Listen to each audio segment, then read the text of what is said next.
យ៉ានប្រាប់ខ្ញុំការពិតមកហេតុអ្វីបានជាអ្នកមិនព្រមរៀបការខ្ញុំខ្លាចខ្ញុំនឹងក្បត់អ្នកនេះមិនបានជាអ្នកនិយាយយ៉ាងនេះខ្ញុំនៅមានការងារទៀតខ្ញុំទៅឥឡូវនេះហើយលើកទី20ខ្ញុំត្រូវរកមនុស្សពិបាកម្នាក់ដើម្បីឲ្យគាត់បើកមាត់និយាយលីជុនម៉េចឡើងខ្ញុំទៅលីជុនម៉េចឡើងទៅស្រីអាក្រក់ថៅកែវាងជាអ្នកមានឈ្មោះល្បីជាងគេនៅក្រុងជាងវាជាសំណាងរបស់ឯងដែលគាត់ចូលចិត្តឯងឯងជំពាក់ប្រាក់ពីសែនមិនមែនខ្ញុំទេបើឯងចង់ដេកជាមួយគាត់នោះទៅចុះមិនបានជាឯងនិយាយយ៉ាងនេះបន្ទាប់ពីទៅរៀននៅឆ្ងាយឯងត្រឡប់មកវិញហើយខ្លាចជាមនុស្សកាចបែបនេះបើខ្ញុំមិនបានត្រឡប់មកតែដើម្បីវិខិបរបស់ខ្ញុំហើយបានមើលឃើញខ្ញុំក៏មិនបានដឹងថាឯងជាមនុស្សសត្វកំពុងព្យាយាមលុកខ្ញុំជាមីងរបស់ឯងខ្ញុំចិញ្ចឹមឯងដោយការលំបាកខ្ញុំបីបាច់ថែរក្សាឯងពិតជាឯងពិតជាចិញ្ចឹមខ្ញុំម្ដាយខ្ញុំស្លាប់មុនអាយុពួកខ្ញុំរត់ចូលភ្លាមអ្នកលេងល្បែងបាត់បង់ប្រាក់សិនសម្ដាយខ្ញុំទាំងក៏បាត់បង់អូទាំងក៏បើខ្ញុំមិនបានធ្វើការងារផ្សេងគ្រប់កន្លែងខ្ញុំច្បាស់ជាស្លាប់ដោយអត់អាហារខ្ញុំស្ពើតែអ្នកធ្លាប់ធ្វើអ្វីឲ្យខ្ញុំទេរកអ្នកនៅក្នុងបីគឺមិនឃើញប៉ុន្តែនៅលើសូកៅឃើញអ្នកគ្រប់កន្លែងមាត់ពីរអ្នកណា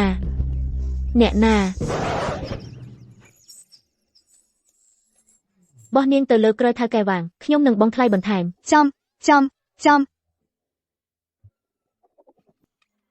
សំឡាញ់រឿងទុកដាច់បែបនេះចាំបាច់ធ្វើអូបែបនេះទេមិនមែនគ្រាន់តែថៅកែវាងទេជាមួយមុខមាត់ខ្ញុំតែខ្ញុំស្នេហ៍គាត់មិនបានទេគុំថា30000សូម្បីតែ50000ក៏មិនមានបញ្ហាអ្វីដែរតើអ្នកលេងល្បិចអ្វីទៀតខ្ញុំរៀនមើលបរិស្ទំទាំងពីរអ្នកនេះចូលនៅទីនេះខ្ញុំមិនមែនជាតែមានស្លាកអ្នករត់មិនរួចទេនាងរត់រួច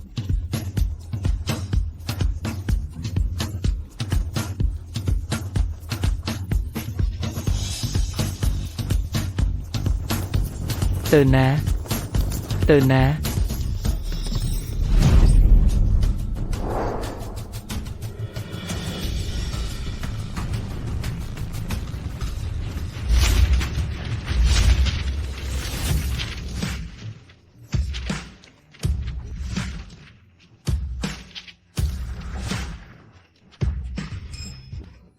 លើយធ្លាក់ពីលើមេឃ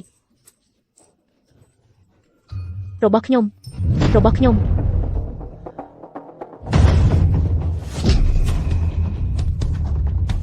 ងហ៊ានវាយខ្ញុំឯងលោកស្រីចាំងនៃគ្រួសារចាំងអ្នកមានបំផុតនេះហើយអាកាសរបស់ខ្ញុំអ្នកជាអ៊ំរបស់នាងផ្ទាល់ហើយអ្នកនៅតែចង់លក់នាងទៀតចេញទៅកុំមានអំនួតកុំគិតថាអ្នកណាម្នាក់អាចការពារអ្នកបានជារៀងរហូតយើងទៅលីជុនម៉ាត់បានគម្រាមបែបនេះនាងនឹងត្រឡប់មកវិញមិនយូរមិនឆាប់ត្រូវតែកាប់ឱកាសអរគុណសម្រាប់ការជួយមុនគ្រាន់តែថាខ្ញុំទើបតែបញ្ចប់ការសិក្សាហើយមិនទាន់រកការងារបានទេអ្នកទើបតែលុយច្រើនណាស់នេះសូម្បីតែលោកខ្ញុំក៏សងមិនរួចដែរចុះយ៉ាងណាខ្ញុំធ្វើការជាអ្នកបម្រើដើម្បីសងបំណុលបោសសម្អាតជំនុំហូបបោកខោអាវខ្ញុំពូកែគ្រប់យ៉ាងគ្រាន់តែឲ្យបាយនិងកន្លែងស្នាក់នៅនឹងហើយកូនស្រីអ្នកនិយាយច្រើនណាស់ចុះយ៉ាងណាអ្នករៀបការជាមួយកូនប្រុសខ្ញុំនិយាយ100ប្រយោគជាមួយគាត់រាល់ថ្ងៃបើអ្នកណាសម្លុតគាត់អ្នកជេរគេវិញឲ្យគាត់300,000ក្នុងមួយខែគិតមើលខ្ញុំយល់សប្តាហ៍ទេមើលនេះគឺកូនប្រុសរបស់ខ្ញុំជាងយ៉ានកូននេះគាត់នៅស្ងៀមតាំងពីតូចមកម្លេះគាត់តែងតែទប់អារម្មណ៍ទាំងអស់ក្នុងខ្លួនគាត់មិនដែលនិយាយលើសពី10ពាក្យទេហើយគាត់រឹងរូសណាស់គាត់រៀនថ្នាក់បរិញ្ញាបត្រអនុបណ្ឌិតនិងបណ្ឌិតជាប់គ្នាបញ្ចប់ការសិក្សាមុនកាលកំណត់គាត់ជាក្មេងជាងគេគ្រូពេទ្យវះកាត់បេះដូងគេប្រាប់ខ្ញុំការវះកាត់របស់គាត់មានអត្រាជោគជ័យខ្ពស់បំផុតក្នុងមន្ទីរពេទ្យប៉ុន្តែរាល់ដងដែលខ្ញុំសួរគាត់ថាហត់ទេគាត់មិននិយាយអ្វីមកខ្ញុំសោះគ្រាន់តែនិយាយលេងហើយបានបរិសុទ្ធសង្ហែមអ្នកហើយបានប្រាក់ខែទៀតសំណាងណាខ្ញុំពិតជាបានការងារនេះមែនឥឡូវខ្ញុំអាចស្រឡាញ់គាត់បានភ្លាមស្រឡាញ់គាត់រហូតដល់ស្លាប់ឥឡូវគាត់ទៅជាយ៉ាងនេះ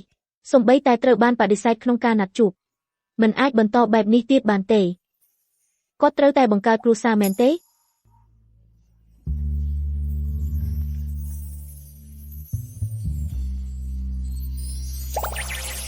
មានម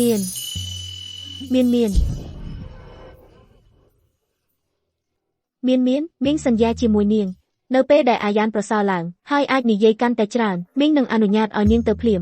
ប្រសិនបើនាងជួបអ្នកដែលនាងចូលចិត្តមីងនឹងផ្ដល់ឲ្យនាងបណ្ណាការដ៏សម្បូរបែប ហើយជួននាងទៅយ៉ាងខិតអត់ទំកុំបារម្ភមីងខ្ញុំពូកែសង្គ្រោះអ្នកតែបំផុត ល្អណាស់ គ្រាន់តែនិយាយគីមួយបរោះសង្ហារាល់ថ្ងៃហើយបានប្រាក់ខែពីសែនបើខ្ញុំនៅមួយឆ្នាំនោះគឺ3លាន6សែននោះច្រើនជាងប្រាក់ខែប្រចាំឆ្នាំរបស់មន្ត្រីជាន់ខ្ពស់ក្នុងសម័យបុរាណទៅទៀតប្រហែលជាគ្រាន់តែការងារនិយាយលេងនេះអូចាអើយណាដារ3លាន6សែនទើ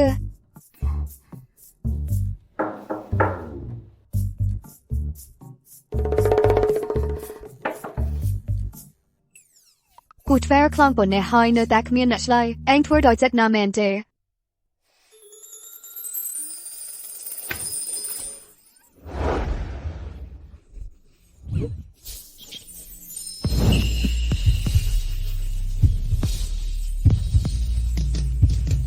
ខ្ញុំរួនស៊ីងមាននៅលីវអូរយៈពេល22ឆ្នាំជាលើកដំបូងដែលថៃបរ៉ាស់ហើយខ្ញុំបានធ្វើប្រជ្រុយនៅលើទ្រូងគាត់ប្រជ្រុយមួយហេB6សំឡាញ់ជំរាបសួរកូននេះគឺជាប្រពន្ធថ្មីរបស់កូននិយាយលេងគ្នាឲ្យសប្បាយស្គាល់គ្នាឲ្យបានច្បាស់លាស់សាច់ទ្រូងនេះរឹងណាស់គ្រាន់តែមិនច្បាស់ទេណាស់នៅលើថាតើវានឹងរឹងពេកចេញទៅកុំប្រញាប់លោកបណ្ឌិតចាំខ្ញុំពិតជាអត់មានចិត្តណែទេខ្ញុំបានគូទ្វារអ្នកមិនបានបាក់ទេខ្ញុំគ្រាន់តែផ្អេងមកស្ដាប់អ្នកណាដឹងថាទ្វារនេះនឹងធ្វើប្រហែសម្លេះបាក់ចេញមកផ្លាំ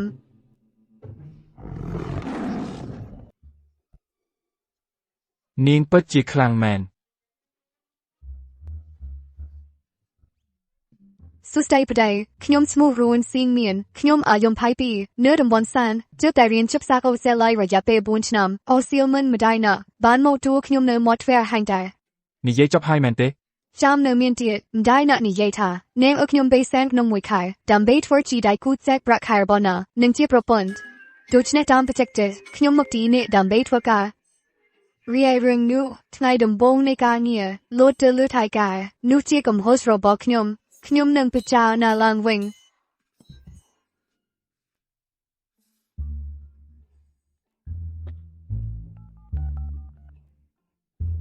ហេមេធាវីខ្ញុំសង្ស័យថានឹងមិនលូចមើលទៀតទោះនិយាយគ្នាល្អមិនអីទេម្ដាយអ្នកបានបងលុយរួចហើយស្ត្រីនេះមកតំណាស់នៅក្នុងសន្និសីទសិក្សាសំឡេងមនុស្សរាប់រយនាក់ក៏មិនខ្លាំងដូចនាងម្នាក់ឯងដែរអញទាំងការនិយាយតាមគេពិតមែនម្ដាយអ្នកបានប្រាប់ខ្ញុំទាំងតតាំងពីតូចមកអ្នកមិនដែលចូលចិត្តនិយាយទេអ្នកត្រាំអ្វីទាំងអស់ដោយខ្លួនឯងតាមិនខ្វល់មកនៅតែស្រឡាញ់ណាតែសំបីតែមូស្នីក៏មិនព្រមហើរមកទីតុកឈាមណាខ្ញុំអាចថាអ្នកទៅបាផឹកស្រាតែម្នាក់ឯងអ្នកអាចជួបបានតែដៃគូព្រឹកប៉ុណ្ណោះ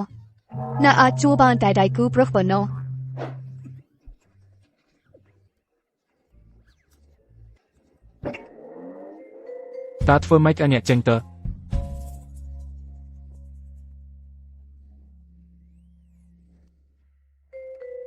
សំឡាញ់ស្នេហារបស់ខ្ញុំចំពោះណាពិបាកទូយកម្លេះមែនទេអ្នកកំពុងគេកពីខ្ញុំមែនទេ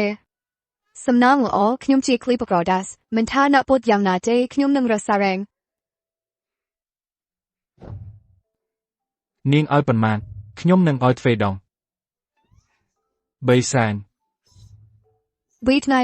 ខ្ញុំយ៉ាងតបណោគ្នាទៅក្នុងរយៈពេល2ថ្ងៃបើអ្នកនិយាយមួយប្រជុកដែលមានពាក្យ Lesbi Dub យើងនឹងទៅយកសម្បត្តិអាពីពីបើមិនដូច្នេះទេខ្ញុំនឹងបាត់មុខភ្លាមមិនដែរ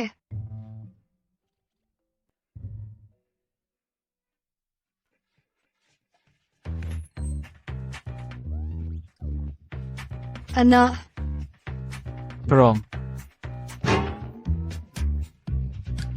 บ้านก็กระตกหายโลกอดมันอาจเดาวินบ้านเต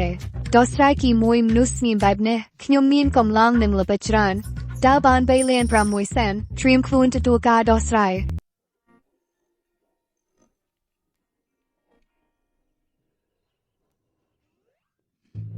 สุดท้ายปรึกสำลันใบปรึกรูจรอลหาย អ្នកចង់បន្លាយខ្ញុំឲ្យស្លាប់មែនទេ สำลันหมกรีกาจีมวยขยมอันกันหนักหนึ่งแรงพอย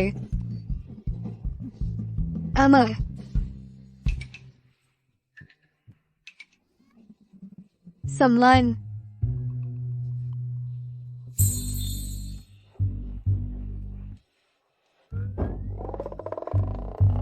สำลัน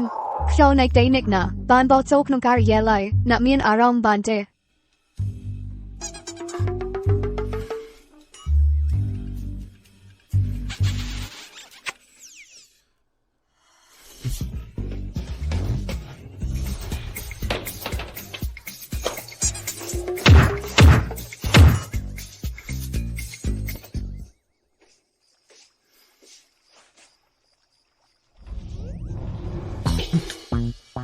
ดอมองบอตราโจทวกาให้สำลันจุดขนมราซาเกกน้ำมันกาดสมาชิกทอกจิง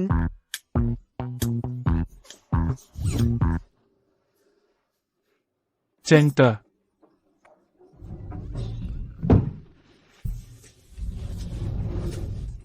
ปรักท่ามันจ้องบานกาเจทนายนี่มีนกาบตอลกูนเมียนกำนัดตินดับเบียดบานปรามัดกัดไล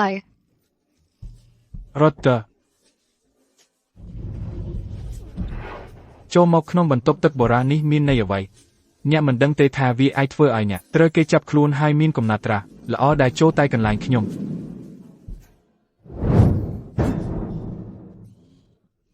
ធ្វើម៉េចនាងចូលមកបានខ្ញុំមិនបានចាក់សោតវាមែនទេ สำลันจ้องบานเจ ការលំបាកទាំងអស់នេះគ្រាន់តែឲ្យខ្ញុំស៊ីទំពាំងបាយជូរ จังขยมซับจุยขยมดาวีเจงช่วยเลิกขยมลัง អ្នកទំនេរណាស់មែនទេ มันจุมเนรเจขยมรวดเด้งตามนะอย่างน้ามันนาจีบเจสำลันรบขยมไปเลียนปรามมวยแซนดาบาน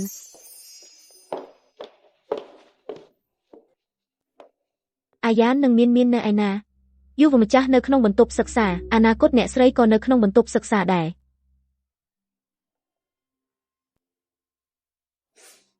កុំឲ្យអាយ៉ានបន្លាចនាងឲ្យរត់បាត់កុំរណាស់ដែលមានអ្នកអាចទ្រាំជាមួយគាត់បានយើងត្រូវតែវាយដែកពេលក្តៅប្រញាប់ទៅជំរុញគេឲ្យទៅយកសម្បត្តិអាពាហ៍ពិពាហ៍ สำลันบันดอบปีทับเนยงจะยกสมบัติอาเปียปีเปีย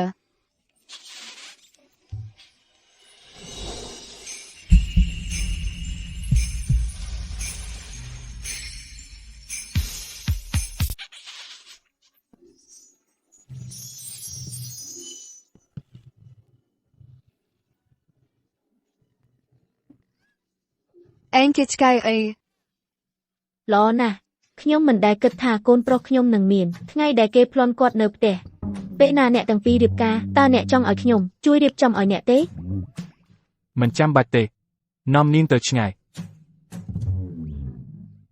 นาทาเตคนได้นับเหมือนแมนเขียบายบนูเตก้าปีมวยพลายมันได้นักกำปงซียิมนิเยธาขยมไอมละไฮแมนเตนัดเตอร์ได้นิเยวีออคลัง អ្នក កូនប្រុសគ្រាន់តែរៀបការជាមួយនាងទៅមើលមាត់អ្នកវាត្រូវបានថោកលេសរបស់អ្នកមិនដែលលើសពី10ពាក្យទេតើខ្ញុំគួរមានអារម្មណ៍ធូរចិត្តយ៉ាងដូចម្ដេចយ៉ាងហោចណាស់នាងអាចការពារអ្នកបាន គ្មានអ្នកណាស្ដាប់ទេការនិយាយមិនជួយទេ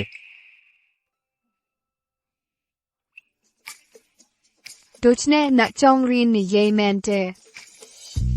បើអ្នកចង់រៀននិយាយអ្នកត្រូវតែនិយាយបើអ្នកមិននិយាយធ្វើម៉េចខ្ញុំដឹងថាអ្នកចង់រៀននិយាយទោះបីជាអ្នករញខ្ញុំការពីមួយផ្លែមុនក៏ដោយអ្នកនៅតែត្រូវនិយាយអញ្ចឹងបើមិនដូច្នោះទេពេលយើងរៀបការនៅពេលអនាគត ឈប់កុំគិតថាខ្ញុំមិនដឹងអ្នកគ្រាន់តែចង់បានលុយ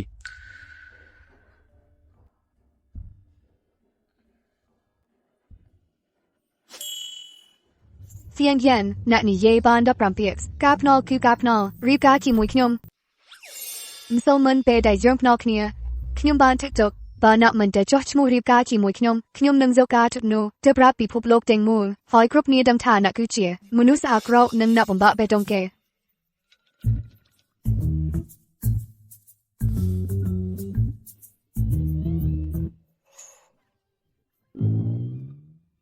ខ្ញុំដឹងអ្នកមិនដែលពូកែបញ្ចេញអារម្មណ៍ខ្លួនឯងទេតាំងពីអ្នកនៅទូកអ្នកតែងតែទូលអ្វីទាំងតដោយខ្លួនឯងប៉ុន្តែអ្នកអាចទ្រាំទេឲ្យម្ដាយអ្នកមើលអ្នកបារម្ភពីអ្នករាល់ថ្ងៃឆ្កេនិយាយតាមអ្នកនៅខាងក្រៅហើយគេងមិនលឺពីរឿងនោះបើខ្ញុំមានម្ដាយល្អដូច្នេះខ្ញុំនឹងសប្បាយចិត្ត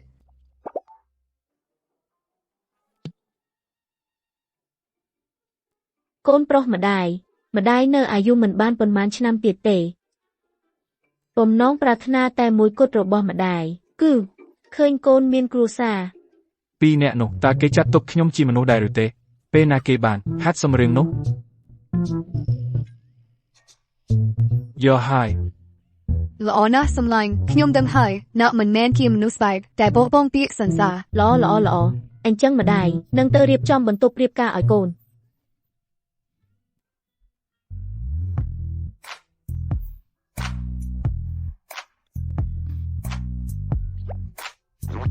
ខ្ញុំមិនមែនកំពុងធ្វើពិតទេខ្ញុំនឹងសារភាពខ្ញុំពិតជាមកដោយសារលុយប៉ុន្តែខ្ញុំពិតជាចូលចិត្តទាំងអ្នកនិងម្ដាយអ្នកខ្ញុំមានអារម្មណ៍ល្អហេតុផលដែលខ្ញុំមកទីនេះគឺដើម្បីយកផេះម្ដាយខ្ញុំនិងរបស់របរប៉ុន្តែមានថ្លៃលីជន់មិត្តទីទូទៅខ្ញុំរៀបការជាមួយតែចាស់នោះអញ្ចឹងខ្ញុំត្រូវការអ្នកណាម្នាក់មកការពារខ្ញុំដើម្បីយកផេះម្ដាយខ្ញុំមកវិញនិងរបស់របរជាការបំរុងទុកនេះជាអ្វីការសារភាពប្រវត្តិស្អាតស្អំមុនរៀបការ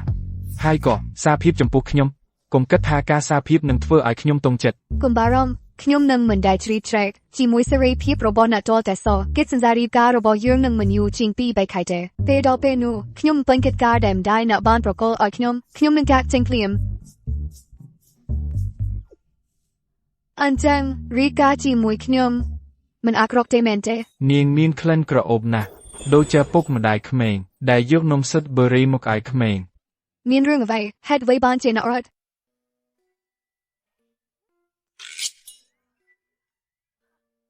ល្អណាស់ទីបំផុតមានអ្នកចង់បានប្រុសស្ងាត់ម្នាក់នេះបេះដូងខ្ញុំទីបំផុតអាចសម្រាកល្អហើយមានទ្វារបេះដូងរបស់គាត់ត្រូវបានច្រេះបិទអស់រយៈពេលជាង20ឆ្នាំកុំប្រញាប់ច្នៃបើកវាយឺតរាល់ថ្ងៃនិយាយជាមួយគាត់ឲ្យច្រើនជួយសង្គ្រោះគាត់អាស្រ័យលើអូនទាំងអស់ Hit សូមឲ្យជួយគេទោះបីជាមាត់គាត់ត្រូវបានផ្សារដោយទីតានីញោមខ្ញុំនឹងស្នៃឲ្យវាប្រេះបើកខ្ញុំអូន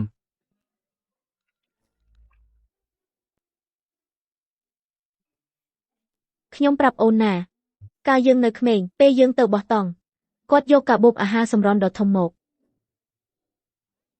មនុស្សចំនួនមុនប្រញាប់ណាស់បានចុះបញ្ជីរៀបការរសៀលនេះហើយរីត្រីនេះចូលបន្ទុកកូនក្រមុំទៀត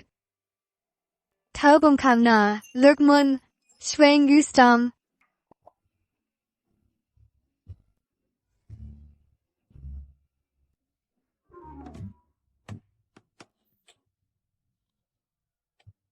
មន្ទីរពេទ្យពំមានអ្នកណាក់មែនទេសំហេតុផលព្រោះបង្ជាក្មេងជាងគេគ្រូពេទ្យផ្នែកកាត់បេះដូងនៅមន្ទីរពេទ្យក្រុងចេមច្បាស់ជាមានអ្នកមែនព្រឹស្ងាត់ម្នាក់រំប៉ុន្តែខ្ញុំមកថាការវកាត់បេះដូងជាផ្នែកដែលពេញនិយមមនុស្សជាច្រើនប្រាថ្នាចង់បានដើម្បីចូលទៅគ្រូសាបង្ជាអ្នកមានជាងគេមានលក្ខខណ្ឌល្អណាស់ហេតុអ្វីបងមិនគ្រប់គ្រងអាជីវកម្មគ្រូសាបែរជាទៅជាគ្រូពេទ្យវិញអូទេខ្ញុំនិយាយលឿនពេកខ្ញុំមកថាលោកចេមចូលចិត្តតែឲ្យអាជីវកម្មទៅកូនក្រៅជីជាងអីក៏តែខ្ញុំកំពុងអំបិលនិងដេកបុកចូលក្នុងរបួសហើយដុតវេទៀតគឺខ្ញុំចង់និយាយថាមនុស្សពឹងខ្លួនឯងដូចវិញកំរណាខ្ញុំមិនខ្វល់រឿងក្នុងគ្រួសារទេខ្ញុំមិនត្រូវនិយាយអ្វីដោយមិនគិតទីទេការងាររបស់ខ្ញុំគឺយូរឆ្នាំម្នេះប៉ុន្តែគាត់ហាក់ដូចជាកាត់ទុកខ្លាំងស្អែកបងអាចមកវិញលឿនបន្តិចបានទេដើម្បីសហការជាមួយការងារខ្ញុំគ្រាន់តែលឿនបន្តិចទេស្អែកខ្ញុំវះកាត់ខ្ញុំនឹងព្យាយាមអូខេអញ្ចឹងខ្ញុំនឹងចាំបង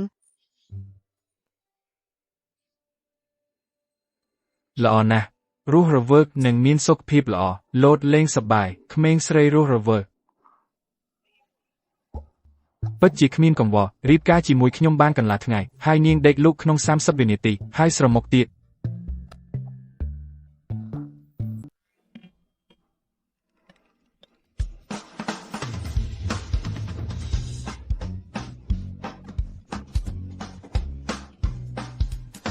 សម្លាញ់ទូចរបស់ខ្ញុំមុខទីនេះឲ្យខ្ញុំថាបណាក់ស្ល្អ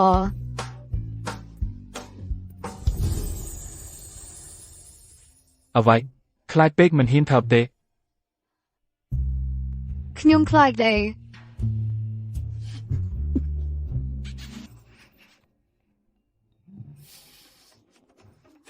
យ៉ានសម្លាញ់ទូចរបស់ខ្ញុំក្លិនណាស់ឈ្ងុយណាស់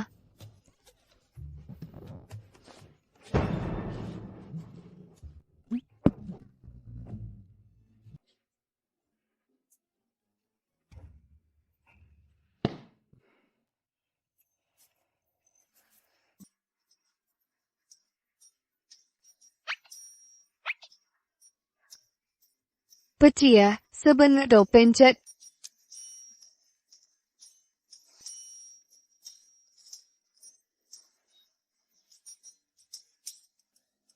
អាហារពេលព្រឹកទុកឲ្យអ្នកកុំភ្លេចញ៉ាំ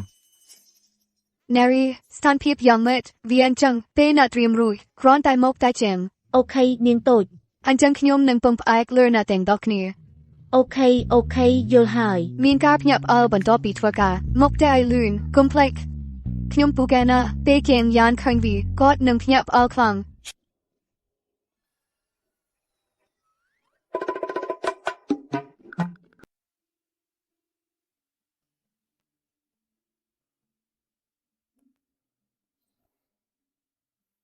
ដកទូរស័ព្ទរបស់អ្នកចេញពីហោប៉ើ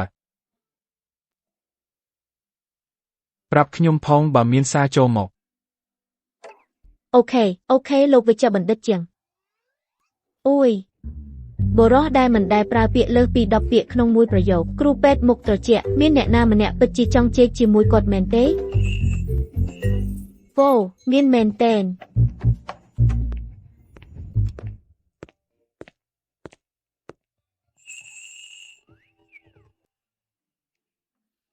អ្នកមើលទៅស្គាល់ខ្លាំងណាស់ដូចថងសម្រាមដែលខ្ញុំបោះចោលកាលពីម្សិលមិញឯងអសុរោះមិនដឹងគុណអញ្ចឹងនឹងហើយកន្លែងដែលឯងលាក់ខ្លួនខ្ញុំរកឯងគ្រប់កន្លែងត្រឡប់មកវិញឥឡូវនេះខ្ញុំមិនទៅទេអីណាអូអាហេរឆ្កែហើយត្រូវការខ្ញុំពេញទីទៅសន្តិសុខហ៊ានមើលបើឯងស្រែកខ្ញុំនឹងយករបស់រំដៃឯងទៅបោះចោលក្នុងគំនរសម្រាមឲ្យឯងមិនអាចរកឃើញម្ដងទៀតសន្តិសុខជួយផងមានអ្នកចាប់កម្រិត stream អ្នកទៅចោលនាងបើមិនអញ្ចឹងទេខ្ញុំនឹងហៅប៉ូលីសវាជាការយល់ច្រឡំអ្នកមិនចង់បានរបស់ម្ដាយអ្នកទៀតទេខ្លាំងដងកាលឬរាល់ថ្ងៃខ្ញុំអាចប្រាប់ពីភាពខុសគ្នាបានបើអ្នកបោះចោលរបស់ម្ដាយខ្ញុំពេលនោះអ្នកនឹងគ្មានអ្វីសម្រាប់គំរាមខ្ញុំទេអ្នកគិតថាខ្ញុំសោតល្ងងឬអូអ្នកទាំងអស់គ្នាមកមើលមនុស្សម្នាក់នេះគ្មានសតិសម្បជញ្ញៈទេម្ដាយរបស់នាងស្លាប់តាំងពីនាងនៅក្មេងឪពុករបស់នាងបោះបង់ចោលតាំងពីយូរមកហើយខ្ញុំចិញ្ចឹមនាងក្នុងការលំបាកគ្រប់យ៉ាងខ្ញុំបានចិញ្ចឹមនាងធំឡើងឥឡូវនាងធំឡើងនាងបែរខ្នងដាក់ខ្ញុំអោព្រះអូមានគិតទីស្រឡាញ់អ្នកយកលុយគ្រួសារយើងទាំងដងទៅលេងល្បែងចាញ់អូខ្ញុំធ្វើការ3កន្លែងក្នុងមួយថ្ងៃហើយខ្ញុំរកបានតែ$2,000ក្នុងមួយខែប៉ុណ្ណោះខ្ញុំឲ្យវាទាំងដងទៅណាតែអ្នកចង់បានអ្វីទៀតពីខ្ញុំបានឲ្យអ្វីទាំងអស់ទៅអ្នកហើយតើអ្នកចង់ឲ្យខ្ញុំធ្វើអ្វីទៀតតើអ្នកនិយាយសម្ដីឥតបានការអ្វីវាច្បាស់ណាស់ថាអ្នកមិនចង់រៀបការហើយរត់ចេញទៅអ្នកគួរតែត្រឡប់ទៅវិញឥឡូវនេះ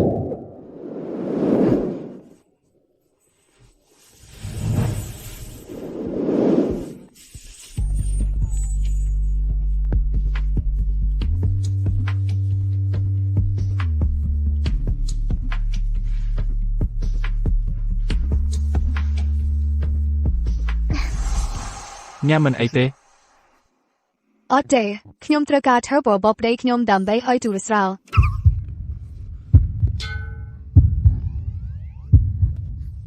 ហេតុអ្វីអ្នកត្រឡប់មកវិញឆាប់ម្លេះខ្ញុំមានអារម្មណ៍មិនសប្បាយចិត្តខ្លាចមានអ្វីកើតឡើងចំពោះអ្នកគាត់ពិតជាកំពុងពេញចូលខ្ញុំនេះជាលើកដំបូងកូនប្រុសមើល ខ្ញុំបានជ្រើសសៀវភៅពីរបីក្បាលសម្រាប់អ្នករឿងប្រឡំលោកស្នេហាសៀវក្តៅបំផុតពេលនេះខ្ញុំបានគូសចំណាំចំណុចសំខាន់ហើយឧទាហរណ៍បន្ទាត់នេះបើមានត្រូវគេសម្លុតអ្នកនិយាយរឿងនេះ កុំខ្លាចខ្ញុំនៅទីនេះ អ្នកកំពុងអ៊ូដំដងទៀត ម្ដេចក៏ប្តី ត្រូវហើយប្តីដែលបានរៀបការតាមច្បាប់អីកុំប្រាប់ខ្ញុំថាអ្នកកំពុងគិតបន្ថែមលើការចោទប្រកាន់ពីជួញដូរមនុស្សអ្នកចង់បន្ថែមបុគ្គលិកភាពខ្ញុំប្រមានណានេះជាទឹកដីគ្រួសារចេម រួនស៊ីងមានខ្ញុំស្គាល់អ្នកច្បាស់ណាស់អ្នកគិតថាខ្ញុំមិនដឹងអ្នកប្រកាសជាបានរកអ្នកប្រុសណាម្នាក់ដើម្បីលេងស្នេហាហើយអ្នកចង់ប្រើគាត់ដើម្បីបញ្ឆោតខ្ញុំ ខ្ញុំពិតជាច្រណែននោះដូចណាតែមិនដែលពិបាកនិយាយសម្ដីបានការគ្រាន់តែកណ្ដាលបរមាត់ភាកកុសក៏ចេញមកខ្ញុំមិនធ្លាក់ចូលក្នុងអន្តរនៃការដោះសារខ្លួនឯងទេ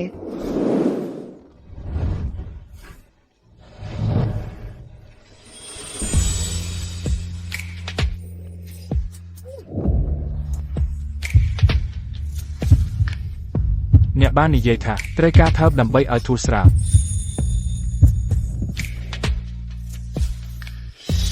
នាងជាប្រពន្ធរបស់ខ្ញុំប្រពន្ធរបស់ជាងយ៉ាន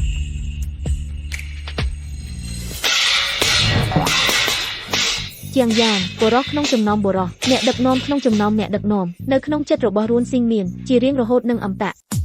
ពី រួនស៊ីងមានកុំអំនួតមេគ្រូសាជាងយកចិត្តទុកដាក់ខ្លាំងនឹងឋានៈគ្រូសាគាត់មិនទទួលស្គាល់ស្ត្រីដូចអ្នកទេ តែនាយកភីនដូដូមកកាត់បាល់ឡើងទេកាត់ចោលបាត់ហើយមែនទេខួបបាល់តូចអ្នកបាត់ពេកកណ្ដាលទៅហើយខួបបាល់ធំណាស់ទេខ្ញុំណែនាំឲ្យណារកកន្លែងលាក់ខ្លួនសំបីតែអ្នកប្រមូលសម្រាមក៏ធន់អ្នកដែរ អ្នកហ៊ានវាយខ្ញុំទេអាមនុស្សឥតគុណម្ដាយឯងស្លាប់ឆាប់សំហើយ ខំដងទៀតមើល ខ្ញុំខុសទេហោះអ្នកពូកែរបានកូនអ្នកធំគ្រូសាជាងច្បាស់ជាប្រើល្បិចក៏ណាមួយអ្នកដូចម្ដាយឯងដែរចេះតែលួងលោមប្រុស បើមកឯងទំនេរទៅលិតបង្គន់ទៅណាទេដែលបោះខ្លួនឯងទៅរកត់ណាគិតថាអ្នករកគ្នាដូចណាដែរទេបើមិនមែនម្ដាយខ្ញុំទៅខ្ញុំទេនៅពេលនោះពេលអ្នកឡើងទៅលើក្រែពូខ្ញុំស៊ីតាខ្ញុំប្រកាសជាវាយអ្នកស្លាប់ វាយល្អអ្នកសុំនឹងត្រូវគេវាយការលក់ក្មួយស្រីរបស់អ្នកភូមិទាំងមូលដឹងហើយអ្នកហ៊ានបង្កាច់គេនៅទីនេះទេរួនស៊ីងមានខ្ញុំនឹងវាយអ្នកខ្ញុំ ចាំមើលអ្នកនឹងត្រូវបណ្ដេញចេញដោយគ្រូសាជាង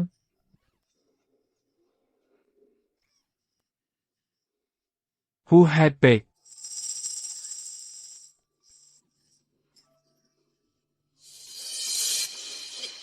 អ្នកធ្វើអ្វី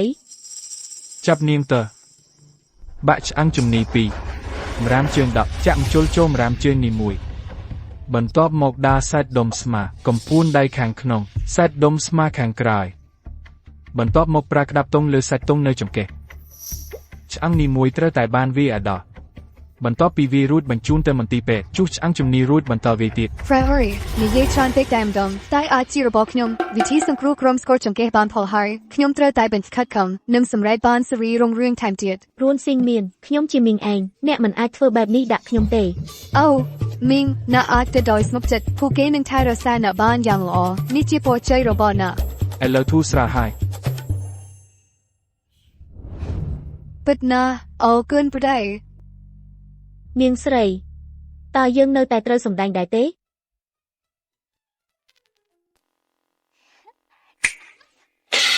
ជាងយ៉ាងបុរសក្នុងសុបិនកំពូ ដូច្នេះនេះជាការភ្ញាក់ផ្អើលដែលអ្នកនិយាយមែនទេ ជាងយ៉ានកុំទៅណាខ្ញុំខំប្រឹងយ៉ាងខ្លាំងដើម្បីរៀបចំរឿងនេះក្រកឡើង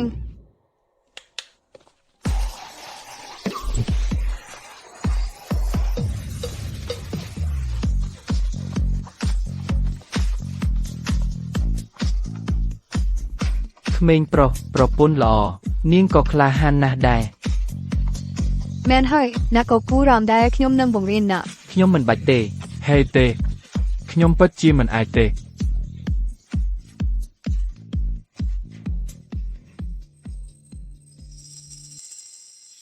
ស្ត្រីនោះជាអ្នកណា ហាក់ដូចជាកូនប្រុសច្បងប្រពន្ធថ្មីរបស់គាត់ឈ្មោះនាងគឺរួនស៊ីងមៀននាងពិតជាអាចគ្រប់គ្រងប្អូនប្រុសអត់ប្រយោជន៍របស់ខ្ញុំស្រីនោះគួរឲ្យចាប់អារម្មណ៍អ្វីគ្រប់យ៉ាងដែលគាត់មានខ្ញុំចង់បានទាំងអស់មនុស្សផងដែរ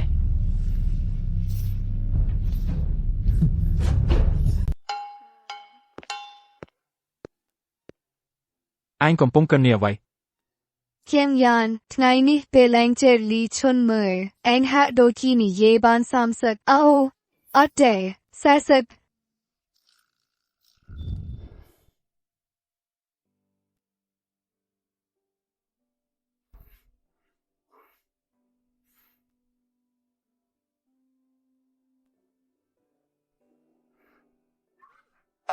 Kim Yan ថ្ងៃនេះពេលឡើងជេរមីងខ្ញុំថ្ងៃនេះពេលឡើងជេរមីងខ្ញុំអញនិយាយបាន75ម៉ាត់នោះជាកំណត់រហហើយ រើម្ដងទៀតខ្ញុំនឹងចាក់ថ្នាំងមួយដាក់អញ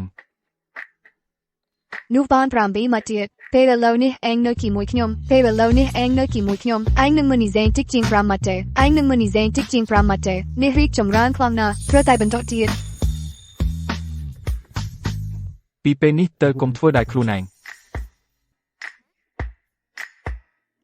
ដៃឯងនឹងឈឺ Kim Yan អញកំពុងអាណិតខ្ញុំមែនទេអញចាប់អារម្មណ៍ខ្ញុំបន្តិចមែនទេ អត់ទេ មិនថែងទួស្គាល់រត់ក៏មិនសំខាន់ដែរក្រុមលើកទឹកចិត្តថ្ងៃនេះគ្រាន់តែជាការចាប់តាមប៉ុណ្ណោះចាប់ពីថ្ងៃនេះទៅខ្ញុំនឹងគិតរៀនគ្រប់ប្រភេទរំទីលៀនយ៉ាងគូតៃជីខ្ញុំធានាថាក្នុងរយៈពេល100ថ្ងៃឯងនឹងនិយាយបានលើស100ម៉ាត់ អីក៏បាន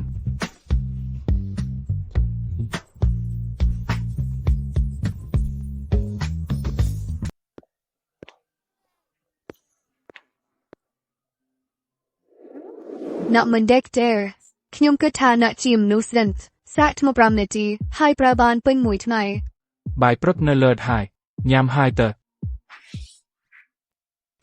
ទៅណា ទៅផ្ទះមីងអ្នកដើម្បីយកភេសនិងរបស់របរ ហេនឹងរបស់ម៉ាក់ខ្ញុំអ្នកទៅជាមួយខ្ញុំអ្នកនិយាយពិតមែនទេ បើអ្នកមិនចង់ទៅអញ្ចឹង បានហើយទៅលើនេះខ្ញុំទើបទូរសំលីកំពាក់ ណែយកបាយបន្តិចទៅប្រយុទ្ធដោយពុះទេមិនបានទេ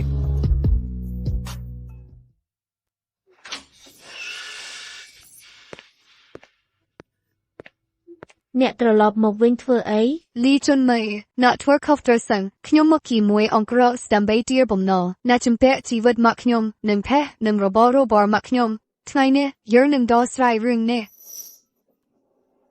ខ្ញុំបានចាក់សោទ្វារហើយខ្ញុំក៏បានទិញផ្ទះនេះដែរ អ្នកមានសិទ្ធិអ្វី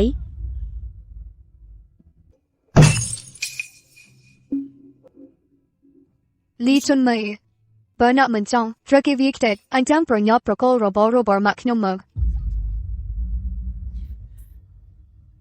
វានៅក្រោមតូមានប្រអប់ក្រហមមួយ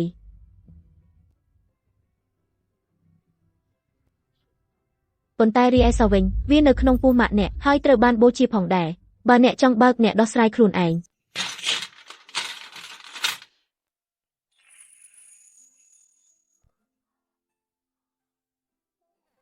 តែក៏ចេះបើកសូដែរ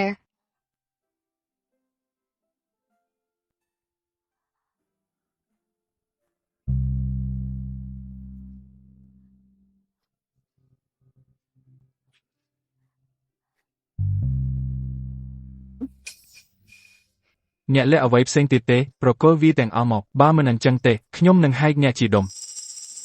នាងនៅមានកាតធនាគារជាមួយខ្ញុំប៉ុន្តែខ្ញុំបានចាយលុយទាំងអស់ហើយខ្ញុំបានឲ្យអ្នកគ្រប់យ៉ាងហើយខ្ញុំពិតជាគ្មានអ្វីត្រូវឲ្យទៀតទេអ្នកគួរតែចាក់ចេញឥឡូវនេះ អ្នកទាំងអស់គ្នាចូលមក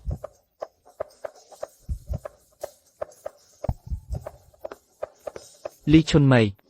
បំណុលល្បែងរបស់អ្នកចំនួន$300,000វាហួសកំណត់លើសពី2ខែហើយ សូមឲ្យខ្ញុំពេលបន្តិចទៀតផង លីឈុនមីហើយមានម្ចាស់បំណុលផ្សេងទៀត40នាក់កំពុងរងចាំ ខ្ញុំពិតជាគ្មានលុយសូមឲ្យពេលខ្ញុំបន្ថែមទៀត ពិតមាត់គ្មានលុយ អញ្ចឹងខ្ញុំនឹងលក់អ្នកទៅ ឲ្យខ្ញុំទៅ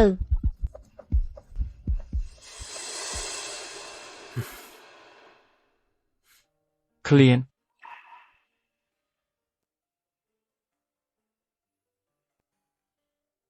ទេគ្រាន់តែត្រូវគេដល់មួយទោះទើបតែវិញ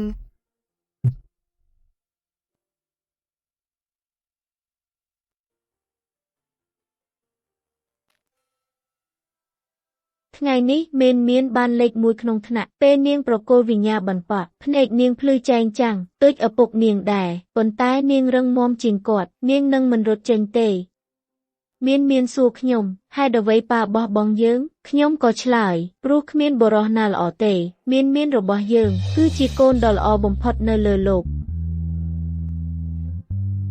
អ្នកធ្វើអ្វីនៅទីនេះ តាមទស្សនវិទ្យាសាស្ត្រការទទួលទានជាតិស្ករសេរីនៅពេលយប់បង្កើនហានិភ័យនៃការជំងឺពុកធ្មេញវាក៏អាចនាំឲ្យការថយចុះភាពប្រសាប់អាំងស៊ុយលីនការប្រែប្រួលជាតិស្ករក្នុងឈាមហើយមិនល្អសម្រាប់រាងកាយទេទោះជាយ៉ាងណាក្លូយកោសដែលកើតពីការបំបែកសុក្រូសឆ្លងកាត់របាំងឈាមខួរក្បាលយ៉ាងលឿនរំញោចអ៊ីប៉ូតាឡាមូផ្នែកខាងក្រោមនិងតំបន់តេហ្គមេនតាការបាញ់នៅរ៉ុនដូប៉ាមីនបង្កើនជាបណ្ដោះអាសន្ននៅកម្រិតសប្បាយរបស់មជ្ឈមណ្ឌលអារម្មណ៍នោះជាមួយរយពាក្យរ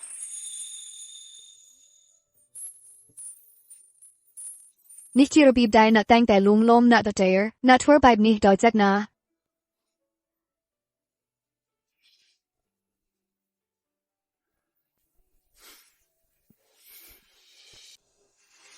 អ្នកជីករនៃលើកឡើង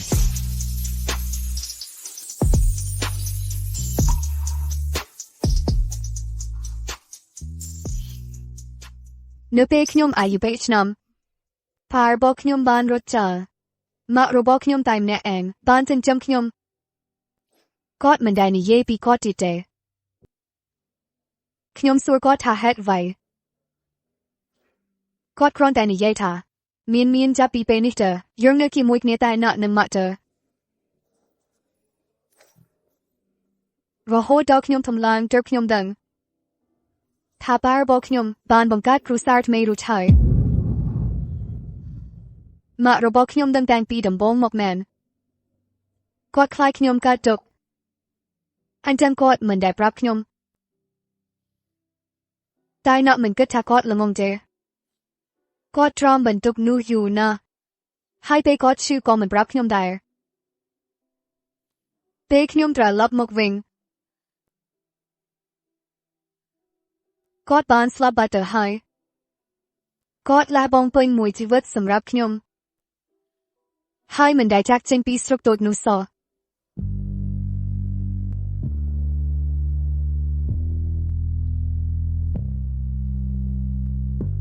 គាត់គ្រាន់តែមិនចង់ឲ្យអ្នកពិបាកចិត្ត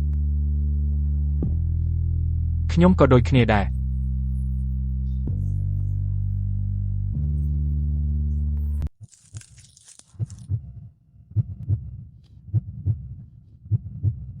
ភាពលួងលោមរបស់អ្នកហាក់ដូចជាពូកែណាស់មែនទេមែនហើយខ្ញុំគិតថាមែនខ្ញុំជាវេកបណ្ឌិតអ្នកធ្វើបែបនេះរាល់ថ្ងៃលួងលោមក្រុមគ្រួសារអ្នកជំងឺអូខេឥឡូវខ្ញុំល្អហើយអរគុណលោកវិកបណ្ឌិតចាំសេវាលួងលោមរបស់អ្នកថ្ងៃនេះខ្ញុំពិតជាចូលចិត្តណាស់វាតម្លៃ5ផ្កាយអូនិយាយពីនេះថ្ងៃស្អែកអ្នកឈូសសម្រាប់ខ្ញុំនឹងនាំអ្នកទៅកំសាន្ត